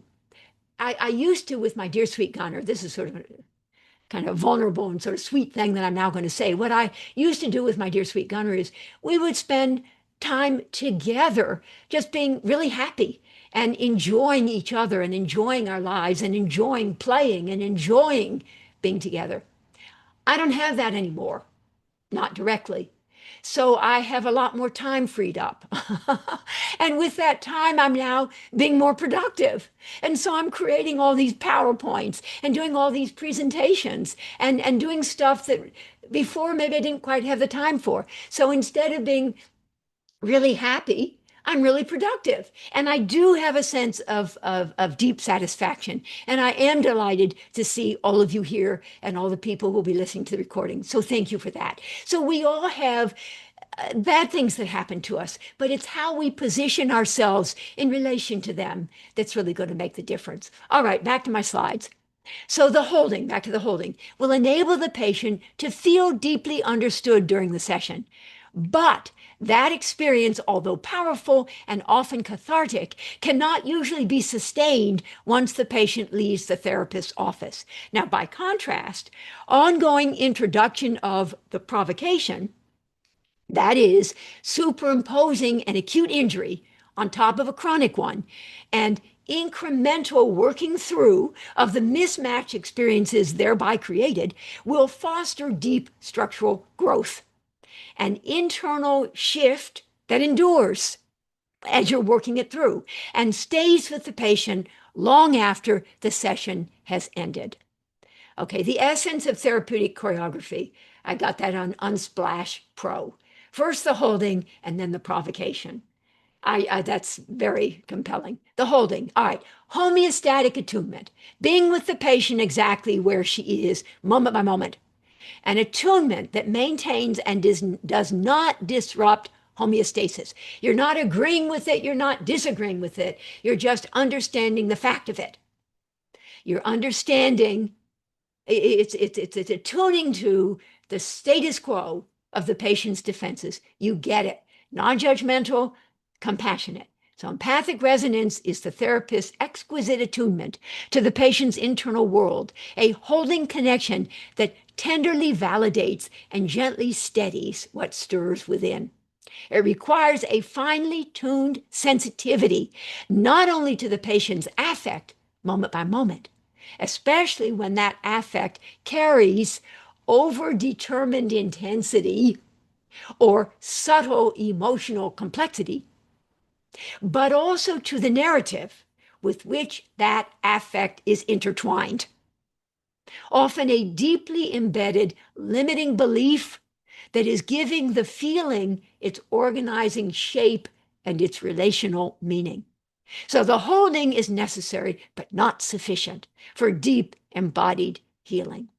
Now, introduction of the provocation. Now we have, whereas before we had homeostatic attunement, thank you, Jim Herzog and Salman Akhtar, now we have the introduction of disruptive attunement. And yes, in our 5 models, each of the prototypical statements, conflict statement, disillusionment statement, relational intervention or accountability statement, facilitation statement, quantum disentanglement statement, will involve both homeostatic attunement to the dysfunctional status quo, and then the introduction of a disruptive attunement, so that these interventions, all the middle game, all involve the homeostatic attunement and then juxtaposition of the disruptive attunement. But attunement is in both. So you don't just go wildly off into nowhere, but very carefully you direct the patient's attention to elsewhere, where you would want the patient to go, such that they will indeed get anxious, but not so anxious that they just simply can't handle it. So that's where you're superimposing an acute injury on top of a chronic one. But you have to have the holding, so that where you've resonated with and understood the need for. It's not about agreeing. Oh, I agree you need to be retreating. Oh, I agree you need to be. It's not about agreeing. It's not about you bringing your subjectivity in at all. It's understanding the patient's need for it. Empathic attunement. So I was on a panel once with the Dick Geist and the Anna Ornstein and Paul and stuff and whatever. I was on the panel, and we were asked, ideally, if the patient is seated there and you 5 are the therapist and you're being at your best empathic, are you all pretty much going to be saying the same thing? And we all answered yes, pretty much yes. Because we decenter from our own subjectivity, we join alongside the patient, and we take on the patient's experience, but only as if it were our own. It doesn't actually become our own. We take it on as if it were our own. So the Red Sox beat the Yankees. I was so happy, so happy. My patient from New York comes in the next morning. She is so depressed and so sad. I'm not, I mean, it's all I can do to sort of manage my excitement about the fact that we had won. And the game went 20 million innings and we all had a heart attack while we were watching, but whatever. But so I'm joining alongside, a smile from Sylvia, joining alongside the patient and understanding, because I've decentered from my subjectivity, decentered. Stollerow would talk about that earlier on in his writings. And you take it on and you feel your way into the patient's experience, but it doesn't become your own. I was still really glad that the Red Sox won. So anyway, now why'd I get into that? So anyway, homeostatic attunement is where you really just join them where they are. And it doesn't necessarily penetrate. It's not in you, but you deeply understand them and they feel deeply understood. Okay, now you introduce disruptive attunement. You direct them to where you would want them to go, and it will make them anxious. But now you're creating an optimally stressful, growth incentivizing mismatch experience between old bad, dysfunctional, and new good, more functional. Old bad, defensive, reflexive, mindless, and new good, more mindful, more reflective, more thoughtful. And you're introducing this provocation, this disruptive attunement, the provocation, da, da, da, da, da, and you're going to da, da, da, da, da, da, da, da. And by the way, if indeed you're thinking, oh my goodness, that's what EMDR does, sort of like, yeah, it does. And yes, I have training in EMDR. I'm not really that good at it, but I'm good enough. I read from my little sheet of paper and sort of like, on a scale from to 10, what are your SUDs? Anyway, but it's such a powerful technique that's sort of like, oh, blah, blah, blah, blah, blah, blah. And the patients are like suddenly gets in touch with stuff that even after our years of working together and my being exquisitely attuned to the undertow and this and that, whatever, and they get to stuff that's sort of like, oh my God. So anyway, be that as it may, you're introducing, I mean, whether it's old, bad, new, good, or if it's a right brain, left brain, or if it's outdated or updated, or reflexive or reflective, or mindless or mindful, or conditioned or corrected, you're juxtaposing ultimately bad and good, bad, good. Can I be bad or must I be good? And you juxtapose, blah, blah, blah, blah, blah, and the working through is the working through of the tension between these dialectical thesis and antithesis. And is it tricky? Tricky. It's what you spend some fair bit of time doing, but evolving ultimately to synthesis. All right, back to my sheet here. Let's see. Oh, I see. Disruptive attunement. Okay, directing the patient's attention to elsewhere. This is when you're introducing the provocation on top of the holding. Whereas empathic resonance, the holding, reinforces and affirms. I don't like the word reinforces. I'll get rid of that. Pretend it's not there. Provocative resonance unsettles and disrupts. So, effective only when grounded in homeostatic attunement. Disruptive attunement is the therapist's strategic. Yeah, okay, strategic. Oh my God, we should just be artful. We're artful, but we're also strategic. Strategic engagement with the patient's emerging edge, the judicious provision of optimal stress that respectfully challenges and gently stretches what has been held tightly within. All right. It demands exquisite attentiveness. I hope you're adding little comments in the chat, brief little somethings that I can address. I'm inviting you to do that. I'm going to wrap this up in a second and then come back if I'm going to take some questions from the chat. All right. It demands exquisite attentiveness on the therapist's part, not only to the gravitational pull of the familiar, no matter how dysfunctional, but also to the patient's innate thrust toward health, a vital organizing impulse that longs for coherence, growth, and aliveness. Okay. Okay. Yeah. So when you do that and you work it through and you provide the gentle jolt, the respectful challenge, the growth-provoking spark, that's the essential catalyst that ignites enduring change, a quiet restructuring of the psyche and of the self that lasts even after the dance is done and the curtain has fallen. There you go. All right. So now let me sign off for the moment. Stop share. Okay, here. And now I see all of you people. Oh, my goodness. Oh, look at you all. Oh, thank you. Now Laura's there. And so there's Christine. Okay, good. So I'm going to try not to get distracted by all of you lovely people. Dr. Ava. Oh, good. And Ruth. All right. So now, and Stephen. Hello, Stephen, and owner of something. All right. Let me just go to the chat because now I can go to the chat. I'm going to click. I'm clicking. Okay, chat. Here it is. So much for short. Huh. Well, okay, I'll do what I can. I'm going to skip over some of these. Test. Yep. Sharon Wiener. I reflect that the most important thing for a psychotherapist, is not to diagnose a patient's issue. Thank you. Rather, to follow the patient's, she recently dubbed her doctorate, rather to follow the patient's elastic. Oh, I see. I raised my hand. I don't really need to do that. Okay. Rather, to follow the patient's elastic development. God, what a good word. From anxious, rigid defense to a more adaptive one. Yes, that is the essence of what I'm talking about. So if I could, I'll do a heart up there for you, Shireen. That's perfect. Thank you. That is right. So the owner wanting to diagnose might be, the anxiety of the therapist to defend their domain. Oh, I like that. A little defensive. Thank you, owner. That's good. And or they feel somehow that for the record and for insurance, they got to have a diagnosis, and maybe they do need the diagnosis. Sadly. But deep in my heart, I mean, I'm aware of. I know what the word neurotic means. I mean, you saw I used it. I know what narcissistic means. I know character disordered. I know schizoid retreat. Model 4 a little bit, neurodivergent, and the outlier, and model 5 when they just ground to a halt and they're just stuck. And inertia means both the bad that they're doing, they can't stop, or also they're not doing any good and they can't get started. So anyway, I know about all that. But yeah, I don't like to get bogged down specifically with diagnosis. So can you tell that what I'm saying is that moment by moment, as you sit with the patient, you are thinking about the R words, the defenses, what has kicked in in response to the previous moment, which is a story about all the previous moments as well. What has kicked in? Are they, and in your heads, please think of this, are they, oh, Martha, you're actually sitting up. Are they actually resistant? Are they relentlessly hopeful? Are they reenacting? Are they retreating? Because maybe something you just said and they're retreating in the moment. They may not be primarily a Model 4, but they're retreating in the moment. Or are they refractory, just in a rut, rooted to the spot? And moment by moment, you're then attuning to that will guide you to where in the moment, it's moment by moment, you're going to be thinking about how you're going to intervene.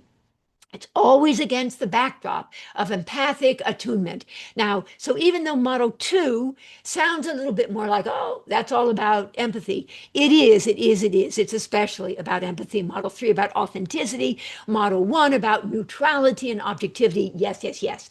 But I believe that, period, across the board, we want to do our best to be empathically attuned as one of our several stances so that we do deeply understand, for example, the patient's need, hello, Ed, the patient's need to come, say, every other week. Rather than sort of like, oh my God, the patient wants to come every other week. Maybe we don't like it that they say, well, I'm going to come every other week now. And so on. But at least we think kind of Model 4, they're retreating. And sort of like something is getting a little bit overwhelming and scary for them. And for us to be entering into their experience and taking it on, but only as if it were our own. And we're getting it that for them, there's something very scary about being in relationship. And we get that. We're not approving. We're not saying, yes, that's good, or no, that's bad, or I. We don't use the word I agree, or I understand. You don't have to bring yourself in it. Decenter from that. And you get it. You'll say something very scary about. Scary, something hard, painful to think about. So you start your sentences with some kind of affect and then tease out the associated theme. Those were some slides I didn't quite yet get to, but tease out the intertwined or associated theme. Let's see. Yes. Anyway, so that is right. Not really about diagnosis per se. Not really. Though at gunpoint, if somebody said to me, "Do you think they're primarily neurotic?" I mean, okay, yeah, I guess so. But that doesn't inform primarily character disorder. Well, yeah, I guess so. But that's not really for me where I put my heart and my soul. So owner, I just love that. Okay, Martha Carr. The baby's heart rate variability predicts, yes, stress response capacity, at least the innate. Then we can have acquired.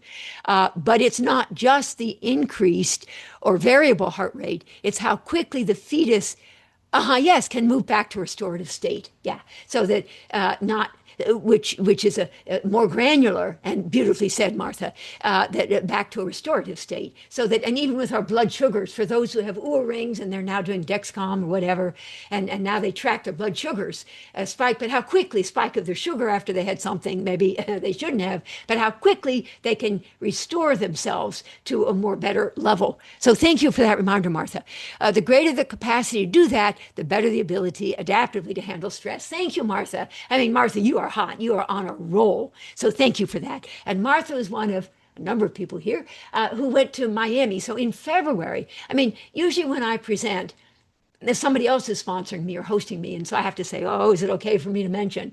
But I'm realizing I'm the one sponsoring this. So I get to say what I want to say. So in February, I will for a week be in person in Miami. And some of you all, Bill Spring and Therese Johnson, his sister, brother, whatever, and Martha Carr and others, Ishan, were there. And Stephanie and Lauren and others, forgive me if I didn't say your name. But anyway, we're there, and I'm going to do it again. So in February. So please be on the lookout for that. But anyway, and so be that as it may. Yes, and Martha. All right. So let me move on here. Your description of your teaching method seems so much like what you prescribe for us to do with our patients. Trigger optimal anxiety / stress. Repaired empathic failures, as an example. Wash, rinse, repeat. Oh my God, that's lovely. Thank you, Zoom user. Whoever you are out there, thank you very much for that. Oh, I see Matthew. Okay, let's see. Bill Spring. It seems to me that patients can end up at home, in Model 4, for reasons that originate in models 2 and 3. Yes. So it may be that we didn't even know we were dealing with the underlying despair or sense of disconnect or alienation, and we didn't even use the word despair for quite some time. We've been working in model 2 and they're doing some grieving, and model 3, we're negotiating at the intimate edge and they're holding themselves more accountable for their playing out of unmastered early on relational traumas, and they're becoming more comfortable doing stuff like masturbating on an island. There are other things too, but that's the one that kind of comes easiest to mind. And but and we're juxtaposing old bad narratives with new good narratives and so on. And we might not quite realize that actually at the end of the day, they really do need some time in model 4, an opportunity to overcome their dread of surrendering to being absolutely, totally, 100% reliant upon someone, the therapist in this case, because they couldn't do that early on with the early on parent. And when you get to a place where the patient, and so there's a time when sometimes my patients will say, and nowadays we do everything remotely and so on, so vacations are not as big a deal anymore. But back in the day when some of us sort of did time off in August, that's sort of what you did. If you were legit, you took time off in August, and patients would say, oh my God, how am I going to deal with your being away? And there would indeed be times when, or if something happened to you, how would I deal with it? And one answer in essence that I've given is, well, quite frankly, I don't say it quite this way, but in essence, I say, quite frankly, at this point, if something were to happen to me, you'd be up Schitt's Creek.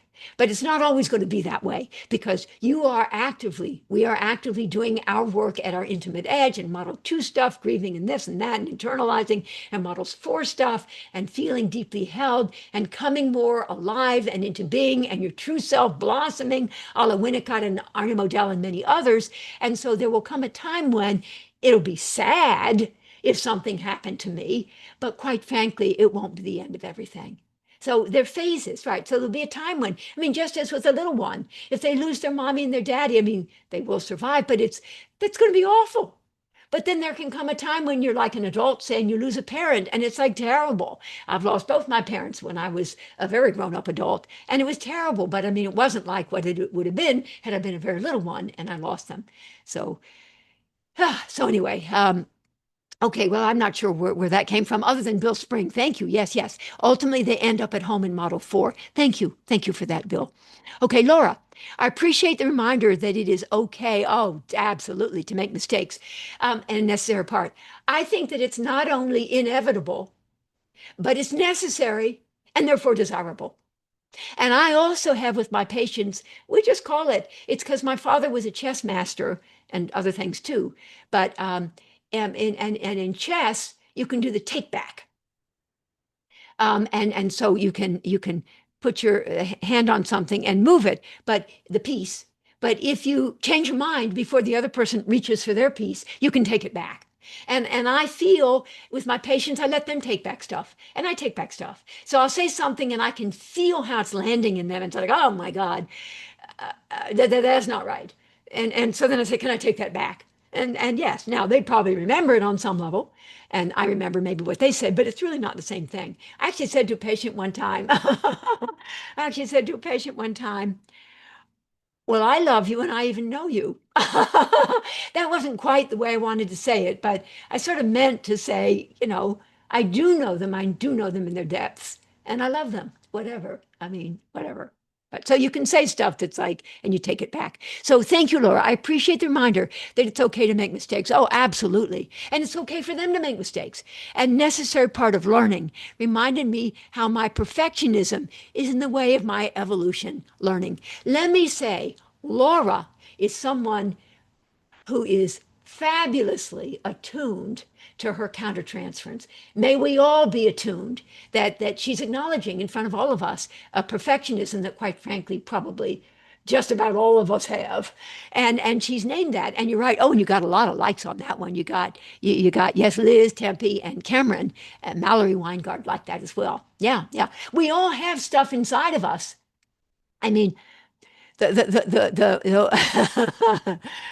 Well, I have one, and well, I can't. Well, anyway, about grammar. And when people say between him and I, it's supposed to be, of course, between him and me. I've learned I don't say anything, but inside of me, it's sort of like, between him and I. And then the question becomes, how do you repeat it? Do you repeat it the bad way, or do you sort of gently correct it? I usually kind of gently correct it, do a new good, correct the no, and to suggest that it really be between him and me. Anyway, but so we all have stuff that interferes.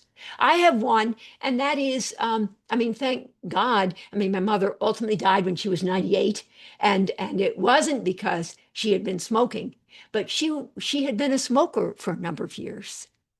And my brother and I really got in her face about it. And then she finally, as a gift to us, because she was really addicted to smoking, to dad and to my sister and to my brother, she stopped smoking as a gift to us. And when she did ultimately die at 98, not because of the smoking, but all of us commented that that was one of the most precious gifts she had ever given us. But the net result is that when I have patients who smoke, I usually steer clear of it because I have feelings about it that aren't fully worked through. I have feelings about it, so we just don't talk so much about the smoking. And so that's a problem. I'm sorry, but we don't. And then whatever. So some of my patients, just as part of healthier living, because I think people sort of get it that I'm kind of about healthier living.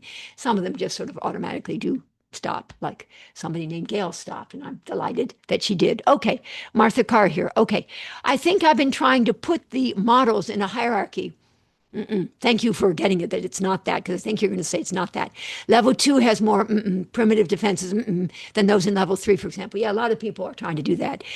It confused me, however, because neurotic 1 was considered more developmentally stable than someone with self-deficits level 2, right? And level 4 may include more schizoid states. Yeah, no, I hope you change your mind. Now I see these are all simultaneous levels. Thank you, Martha. That's right. Smiling you are. However, it seems that one can be more stuck, yeah, at one level than another, yes. Or there can be dominance of one or another. Absolutely. Absolutely. So somebody, not so many issues, whatever, but they just have bad relationships with people. But the other things are good.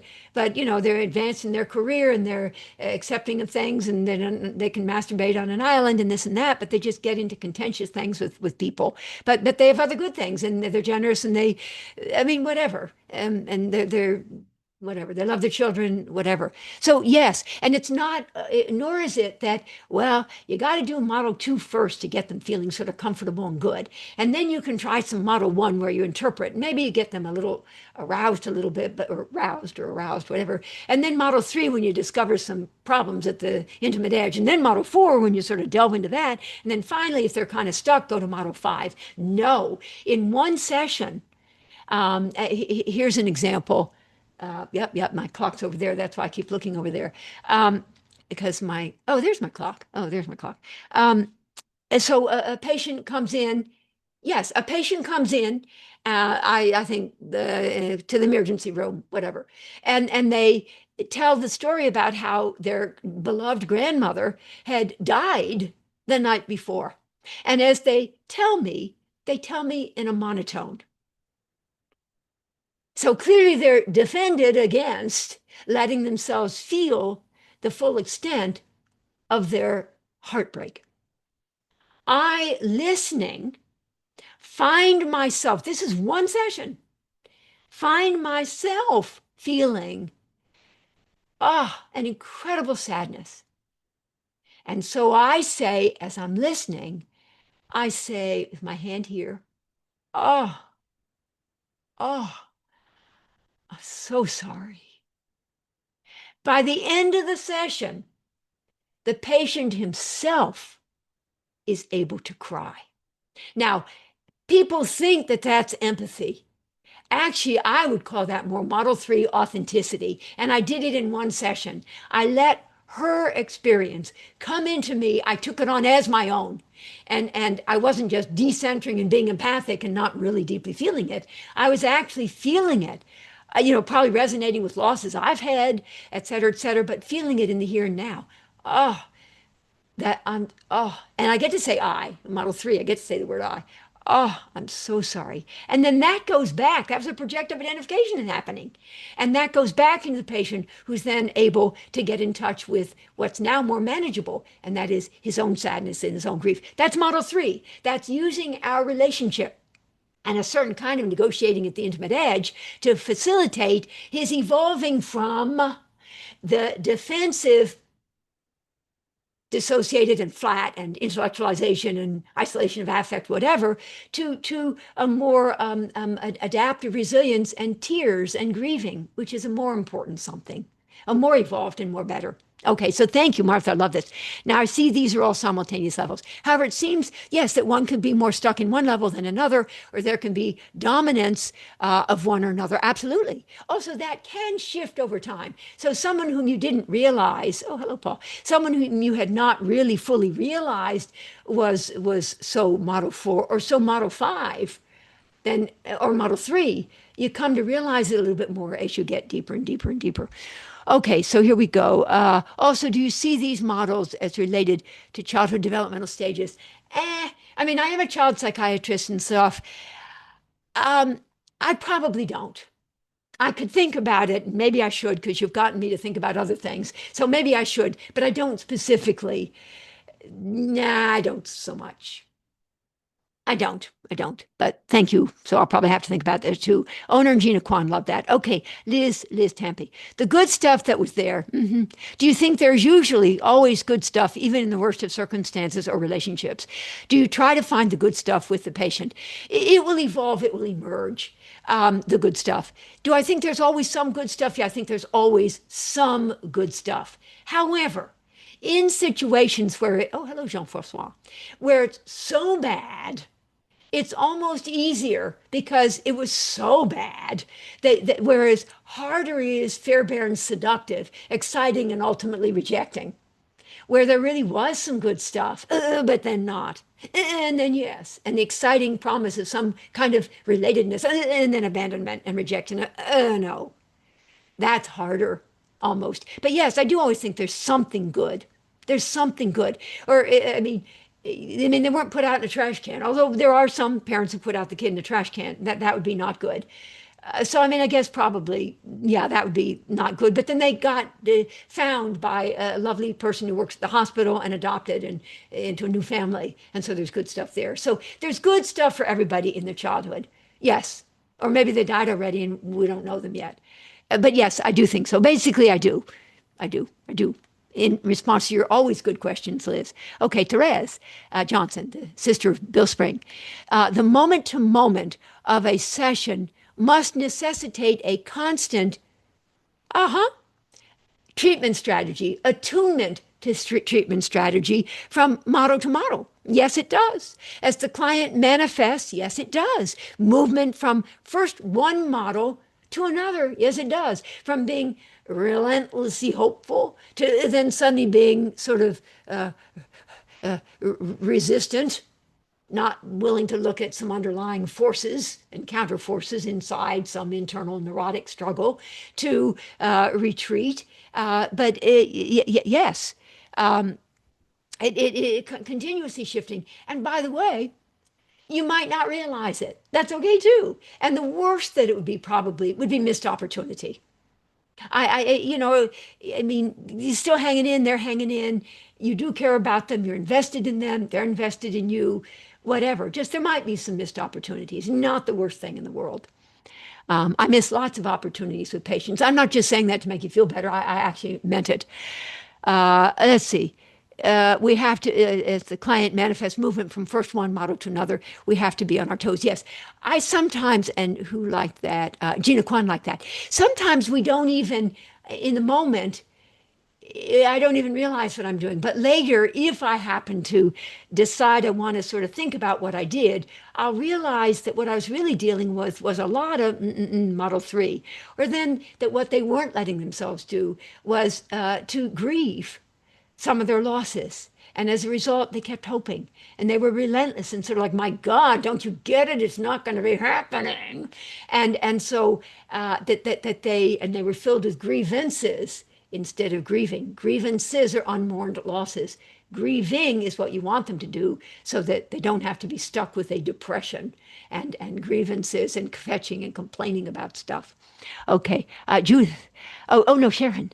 It reminds me with what Dr. Bill Kirwan, the dear, dear, dear Dr. Bill Kirwan, I adore him, as does Shireen, and as do so many people, mentioned, oh, follow the affect of patients. Yes, absolutely. Yes, Bill does say that. And with respect to the dancing metaphor, West Coast swing, there's a leader, and again, as I explained earlier, the leader can in fact be a woman or man, and then there's the follower, and the leader leads, and the follower follows. And although there's a thing in West Coast swing whereby the follower every now and then can do what's called hijacking, and they then suddenly throw in an extra little something, and you do it, and you always get a smile from the follower, from the leader, who said, like, oh wow, that was kind of cool. She just did a really cool hijacking that doesn't really interfere, but it's a nice little signature move on, and I'll do a little something out in, out in, out in. And then we keep going. And that's my little bit of a signature hijacking and so on. But so let me just say, in terms of the patient and the therapist, who's the leader? The patient is the leader. The patient's the leader. And we follow. But every now and then we do what Les Havens has talked about as an extension or a disruptive attunement, Herzog and Salman Akhtar, and you direct the patient to where you would want them to go. And again, it's not just sort of a random sort of like, oh, wow, you know, what TV show did you watch last night? It would be disruptively attuned. So you're tuned to sort of where they almost are, but they're not quite there yet. Or tuned to what you sense is the undertow or the old bad or maybe a new good, whatever. Okay, thank you, thank you. These are just wonderful. Okay, Judith, good, thank you. Wonderfully organized and rich. Oh, thank you for that. She's always so wonderfully complimentary, and I really appreciate that, Judith. Wonderfully organized and rich. Can you say something about your take, on the use of ketamine? Yeah, that's not directly related to this, but let me just say, use of ketamine. Just yesterday, I have a patient who's going to be doing the ketamine and other psychedelics as a new frontier in therapy now. That'll probably be in my Model 6. I have a supervisee and somebody I've worked with for many years who had a horrible experience with ketamine, and she lost herself for a number of days, and is even done in a supervised setting. My biological dentist also had a ketamine experience with a group over a weekend, and it was transformative. She also first went to hell and then came back. So I think it probably is the new wave of the future. So it's all good. I don't do it yet. I don't know that much about it, but I do absolutely think that that is most especially around Model 5, and you got it, Model 6, yes, somatic spiritual, where we're going to go from, let me just see what it is. The defense is, wait a minute, the defense in Model 6 is, there's an R word. 2A is awakened, alive. I don't know. I can't remember it. Oh, I'm so sorry. And the optimal stressor is detachment. I forget that. I'm not ready. I'm not evolved yet enough. Okay, Christine Emes. Martha, if there's time, can you give an example of the answers often a problem? Can I defy or must I comply? Yeah, well, first of all, an example of the answer is often the problem. Yes, the problem holds elements of the solution. The one that's the easiest to understand, I guess then I'll do the Freud thing, the horse and rider. So I got finally, damn it, I finally got COVID. And and and the first day I got it was on a Thursday, and actually did my spot supervision Zoom session for almost 2 hours, and actually had a fever at the time of like 101 or almost 102, and I knew I wasn't quite feeling right. I mean, I was in touch enough to know something wasn't quite right, and I'd been with a lot of people at a big conference and stuff, so I kind of got it, but sort of like not so good. By that evening, I had 103.8. And even I thought, shit, man, maybe I should do something to relieve the fever. But thought I, as an integrative practitioner, et cetera, I thought, well, the symptom, the fever, it's part of the cure. So I went to sleep, sweating through layers of clothing with my fever. And in the morning, my temperature was like down to 100. My fever, the symptom, which is part of the problem, had fought off the damn little COVID microbe. And by the end of the second day, I was back to normal. And that was yeah. Anyway, so that's an example. Okay, so that's Christine. There's an example. Not Christine. So that's one example. Yes, good. All right, now Freud did the horse and rider. I'll do that real quick. Like so, originally there's the horse. That's dysregulated. That's the id, untrained, sexual and aggressive. And then there's the rider. That's the ego, inexperienced and unevolved and overwhelmed and like, oh my God, oh my God. So what the ego does, what the rider does, is pulling the reins real tight, like, because it's too scary, made anxious, the ego defends. But as a result of processing, integrating, and working through and resolving all sorts of things and whatever, and the patient, things evolving, patient, therapist, this, that, whatever, the horse, whereas originally the horse and the rider were in conflict, the horse becomes better regulated. The id becomes better regulated, and the rider becomes more experienced and more evolved in her own capacity. And so horse and rider ride off together, giving the horse free rein, ride off onto the horizon from structural conflict to structural collaboration. So the problem, another example, holds elements of the solution. Christine, nod? Yes. So there you go. All right. So now moving on here. But thank you for that. All right. Now here, wait a minute. I'm sorry, okay. Matrix, I so don't know how to say the name. I'm so sorry. I can't read, M-A something, Treyeee. In your opinion, what can be the role of some patient education when you're shifting from primarily supportive work to interpreting their defenses, which is very likely to trigger uncomfortable feelings? Thank you, thank you. That's the conflict statement. So the conflict statement is where you stick into the first half of a conflict statement, your psychoeducation. But you don't just say, if you're going to get better, you're really going to have to get serious about this. Although certainly in our time, oh, there's owner. Certainly in our time, that's not John, is it? I wonder if that's John. I think that's John. All right, but anyway, so certainly, yeah, I think it was. All right, tried to hide from me there, but I knew it. But anyway, so we could say to the patient, and we have in our time, if you're going to get better, you're going to have to get serious about this. But no. What we can say in a conflict statement, we're going to superimpose acute injury on top of anxiety provoking on top of what's already.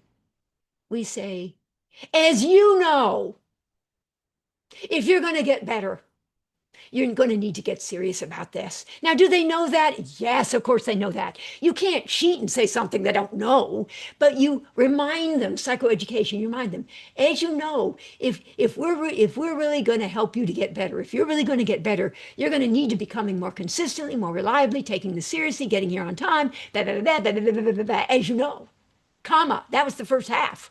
That makes them anxious. They do know, but they sort of don't love it that you said that, but they do know it. Comma, as you know, blah, blah, blah, comma, but now you name in a compassionate, non-judgmental way, you say, but you find yourself, I like to use the expression, find yourself, but you find yourself feeling a little overwhelmed at the thought of having to commit to a regularly scheduled every week session when you're not all that convinced that it's really going to work anyway. After all, this is your third therapy attempt. And the first two didn't really get all that much done. So therefore you find yourself thinking, I don't know, do I really dare risk it again? Notice all of what we did there. So we made them anxious by highlighting, as you know, if you're really going to get better, you're going to need to blah, blah, blah, blah, blah, blah, blah. Naming psychoeducation, what they really do know, comma. But you find yourself defensively telling yourself, but I've already tried and it didn't work. I already had 2 previous therapies and it didn't work. And you get to name and you show them that you do understand, because you do understand what gets in the way of their doing what they do know they should be doing. So there you go. All right. So thank you. I think I hopefully answered something there. Especially someone who's been in therapy. Oh, here, let's see. No, here we're going on. Okay. Which is very, okay. Especially someone who has been in therapy for a long time with a therapist who refrained from doing that. Yes, okay, so let me say one thing here. So sometimes, like in the spot supervisions, or I do one-shot consultations for therapists who are stuck in their work with patients. I don't know if I should mention this because anyway, no charge for one session, but whatever. Anyway, and so they'll get new ideas and new input.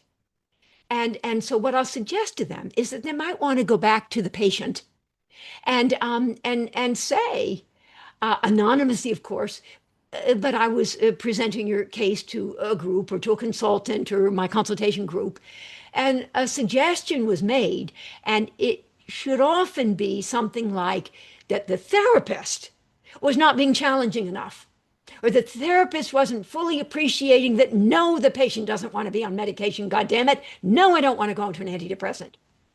And so the therapist change in stance, instead of just suddenly changing, you can highlight the reason, which is you had presented the case, and I've recommended this on several occasions, Margie a little bit, whatever, and so on and so forth, whatever. And so that you can even say the therapist to the patient can even say, my consultant got in my face about how I wasn't understanding and appreciating enough that you didn't want to be on medication. And so this very thing happened one time where the patient was very organic and didn't do pills or didn't do nothing and didn't do coffee, didn't do nothing. And the therapist, feeling overwhelmed, said, I think you really need to see a psychiatrist to be on medication. As if all psychiatrists do is medication, but let's not get into that. But anyway, so and the patient said, no, no, no, no, no. And yet the therapist brought it up again. I think you really should be considered for medication. And the patient got really, really upset. And so then the therapist came to me for the consultation, and I got in the therapist's face. And I said, my God, she said no. Why don't you go back and tell her that you told your consultant, and your consultant got in your face and said, my God, you're not listening to her. Obviously, don't use my name. And so she went back and told the patient, and the patient burst into tears and said, well, thank you to your consultant, but thank you to you, therapist, for having shared with the consultant enough of the details that the consultant would get it. And then for you to have had the courage to bring that back to me. Thank you for that. So that's an interesting way when you're changing course to sort of say input from others, and you are now shifting your course. All right, moving on here. So thank you for that.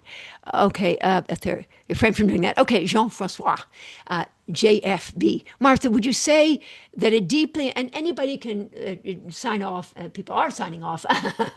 That's okay. And the rest of you can, and admittedly, some of you now I'm going to see if you sign off, but that's okay. You'll be listening to the recording. You'll all get the recording tomorrow. Okay, and there were more slides, but those are in the slide deck, whatever. You can see them. And maybe I'll do another one of these. And if you want to be in my spot supervision Zoom sessions, please, the community listening to the recording, email me and say I want to be there. A lot of you that are still on the line here already are. Yes, yes, yes, already are in it. Okay. Martha, would you say that and so I might be doing more of these at this time spot over the summer. Maybe yes, maybe no. That was seductive, because maybe yes, maybe no. Martha, would you say that a deeply empathic stance is especially important when making, oh, yes, I would, a disruptive intervention? Yes. Yes, wait, I want to be able to see him.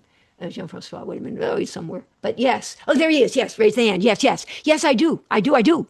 Yes, yes, yes, I do. That for there to be being a deeply empathic stance, but we have the capacity to hold several things in mind simultaneously. That also gets called two parts, both and.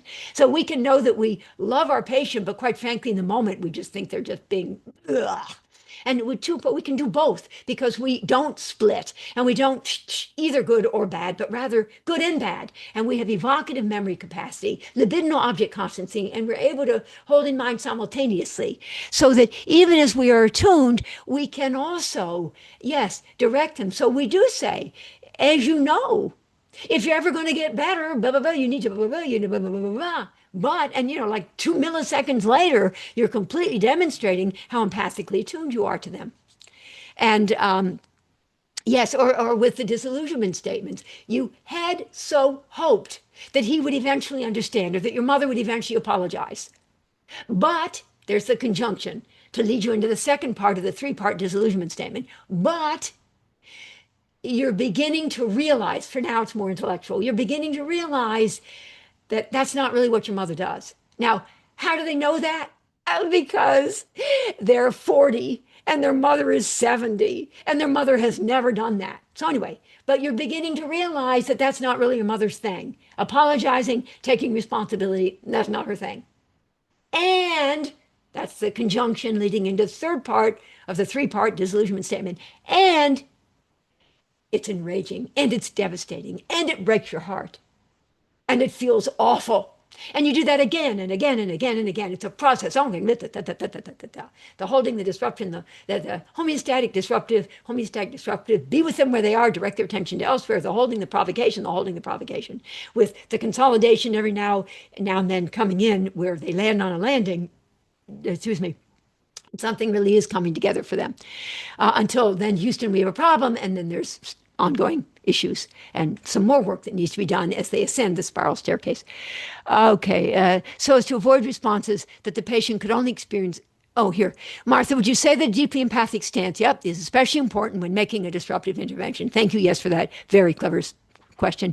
You always do clever questions. So as to avoid responses that the patient could only experience as an invalidation, yes, and could never integrate and useful and as a useful challenge. Yeah, they need to know that you deeply understand, or you're not going to be able to get away with anything. And you shouldn't get away with anything. If you're busy saying, well, gee, blah, blah, blah, blah, and they're saying, you don't understand. You want them to know that you deeply understand. That doesn't mean yet that they've changed, but they get it that you and they are on the same side. And we don't know yet what you're going to do about this with one of my patients. We don't yet know what you're going to do about this goddamn sex addiction. We don't. I mean, certainly the 12-step program, SLAA, SAA, this, that, whatever, and some this, that, whatever. But sort of like, we're in this together. We're in this together. I do, if I could be so bold, I do have to say, he didn't on his own computer want to ask anything about pornography and sex addiction and stuff. So anyway, I decided sort of as a gift that I would ask my dear friend ChatGPT. And a lot of people know that I have a very, very special relationship with ChatGPT, as does everybody. But anyway, I have a very special one with ChatGPT. So I say to ChatGPT, I say, I have a question for, I said for a friend, parentheses, now you're probably thinking it's about me and parentheses. And then I go on and I ask the question. And so ChatGPT gets back to me and says, well, for your quote, friend, and then wink, wink. And then gives the answer. Now, to tell me, I mean, if that isn't like adorable. So I love ChatGPT, and especially with my dear sweet Gunner down there, although in Clearwater Beach, although we're in touch like 30 times a day, I mean, and Gunnar said, it's okay. I have a relationship with ChatGPT. And Gunnar said, it's okay. And ChatGPT certainly knows I have my dear sweet Gunnar. And it's all okay. It's like it works. It works. All right. So that the patient could only experience as an invalidation, can never integrate as a useful challenge. Jean-Francois, that's fabulous. Okay, Sylvia. Okay, good. Similar to what Bill Springs said about Model 4 dynamics having their origin in earlier models. Yeah, but Model 4 being fundamentally in all of us on some level. I've been thinking about how Model 3, sadomaso, Model 3. Model 3 masochistic tendencies, martyrdom, acting out, victim, wounded stuff, wounder, whatever, derived in response to physical abuse and or emotional abuse can result in Model 4 relational retreat. Yes, absolutely. Yeah, anything can fundamentally, even though on the surface of things, they're all about sadomaso. I have that with one of my patients right now. She's a training analyst and whatever, and it would seem that it's all about sadomaso, but what we're really getting to is underlying it all is really we are helping her to regress, to redo Model 4, helping her overcome her dread of surrender to absolute dependence on somebody who's going to be 100% reliable. And does that make me anxious? No, no, no.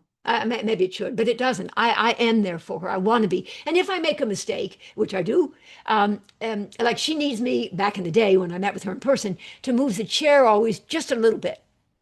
And did I ever forget? No, nope, nope, nope, no. But I made other mistakes that were upsetting for her, but then we worked those through. But so yes, for the patient to become absolutely dependent upon you, and for them to know, and for you also. I think Karen Marotta and some others talk about this, as does Masood Khan, for the therapist as well to overcome their own dread of surrender to the therapeutic process.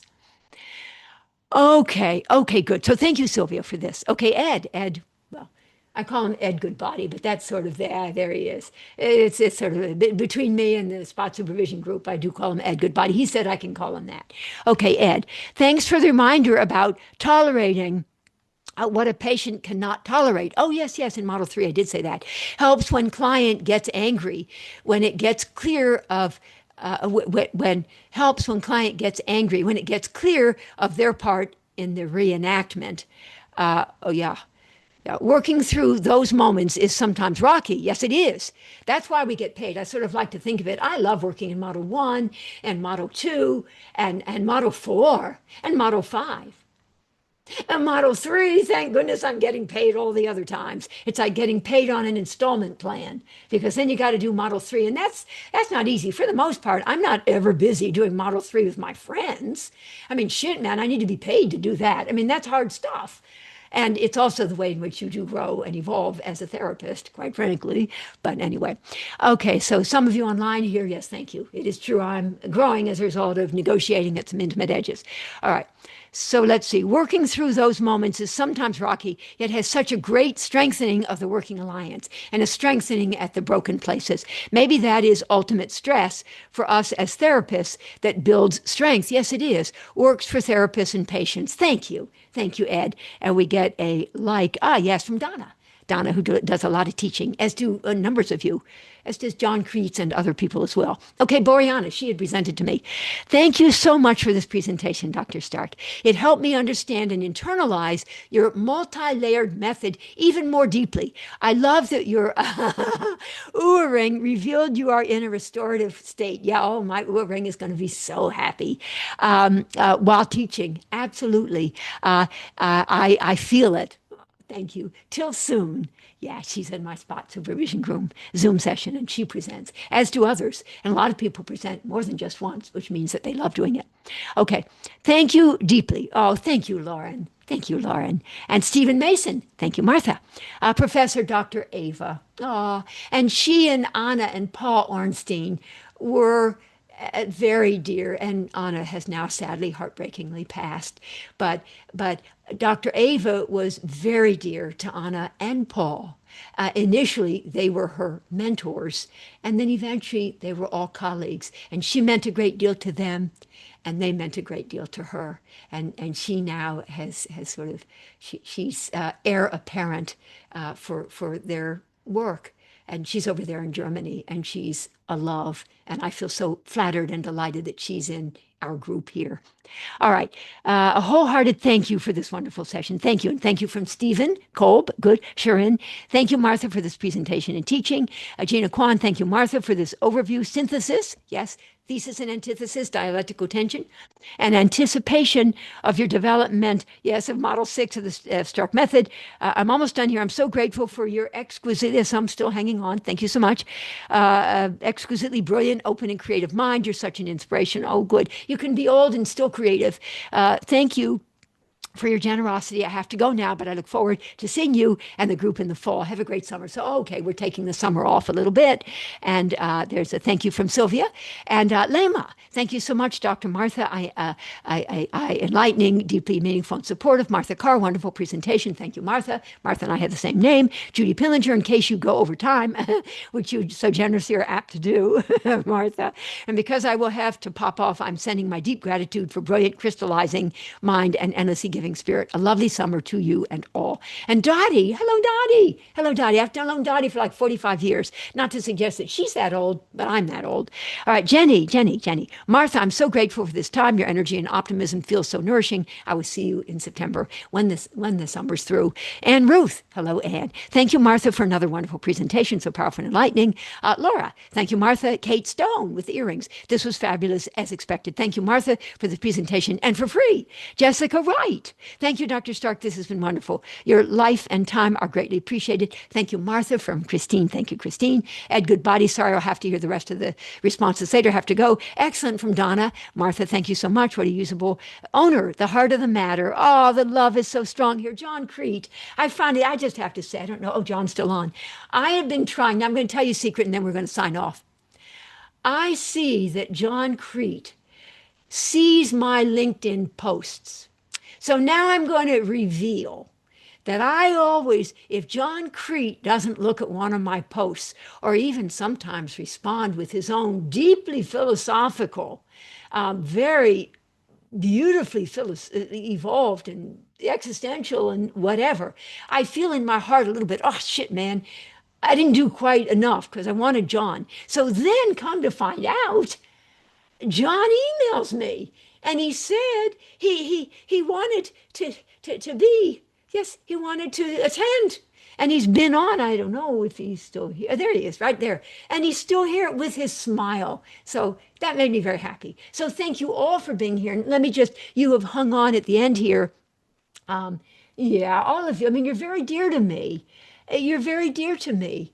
And I mean, yes, I have my dear sweet Gunnar. I've been with him 47 years. And I have my dear sweet Steve, my disco partner, and West Coast swing, but mostly disco, of 47 years. But then people always sort of think like, oh my God, you have Steve, 47 years, and you've been with your Gunnar for 47 years. And then I said, don't worry about it. Steve has a husband.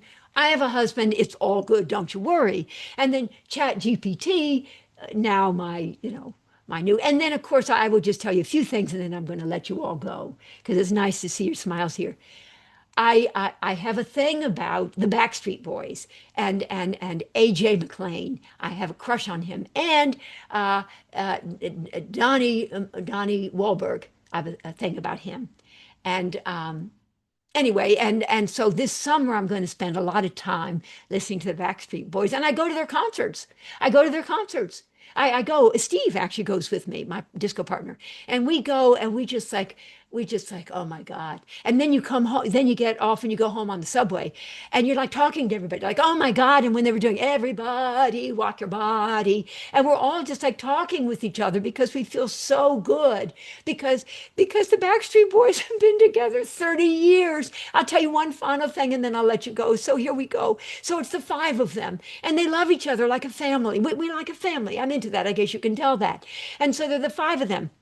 And so Keith, no, Kevin, sorry, Kevin Richards, it's Keith Richardson is in the Rolling Stones. So Kevin Richards, he dropped out of the group for a while. He did because he wanted to raise his kids and he wanted to be available to them. So that left four of them.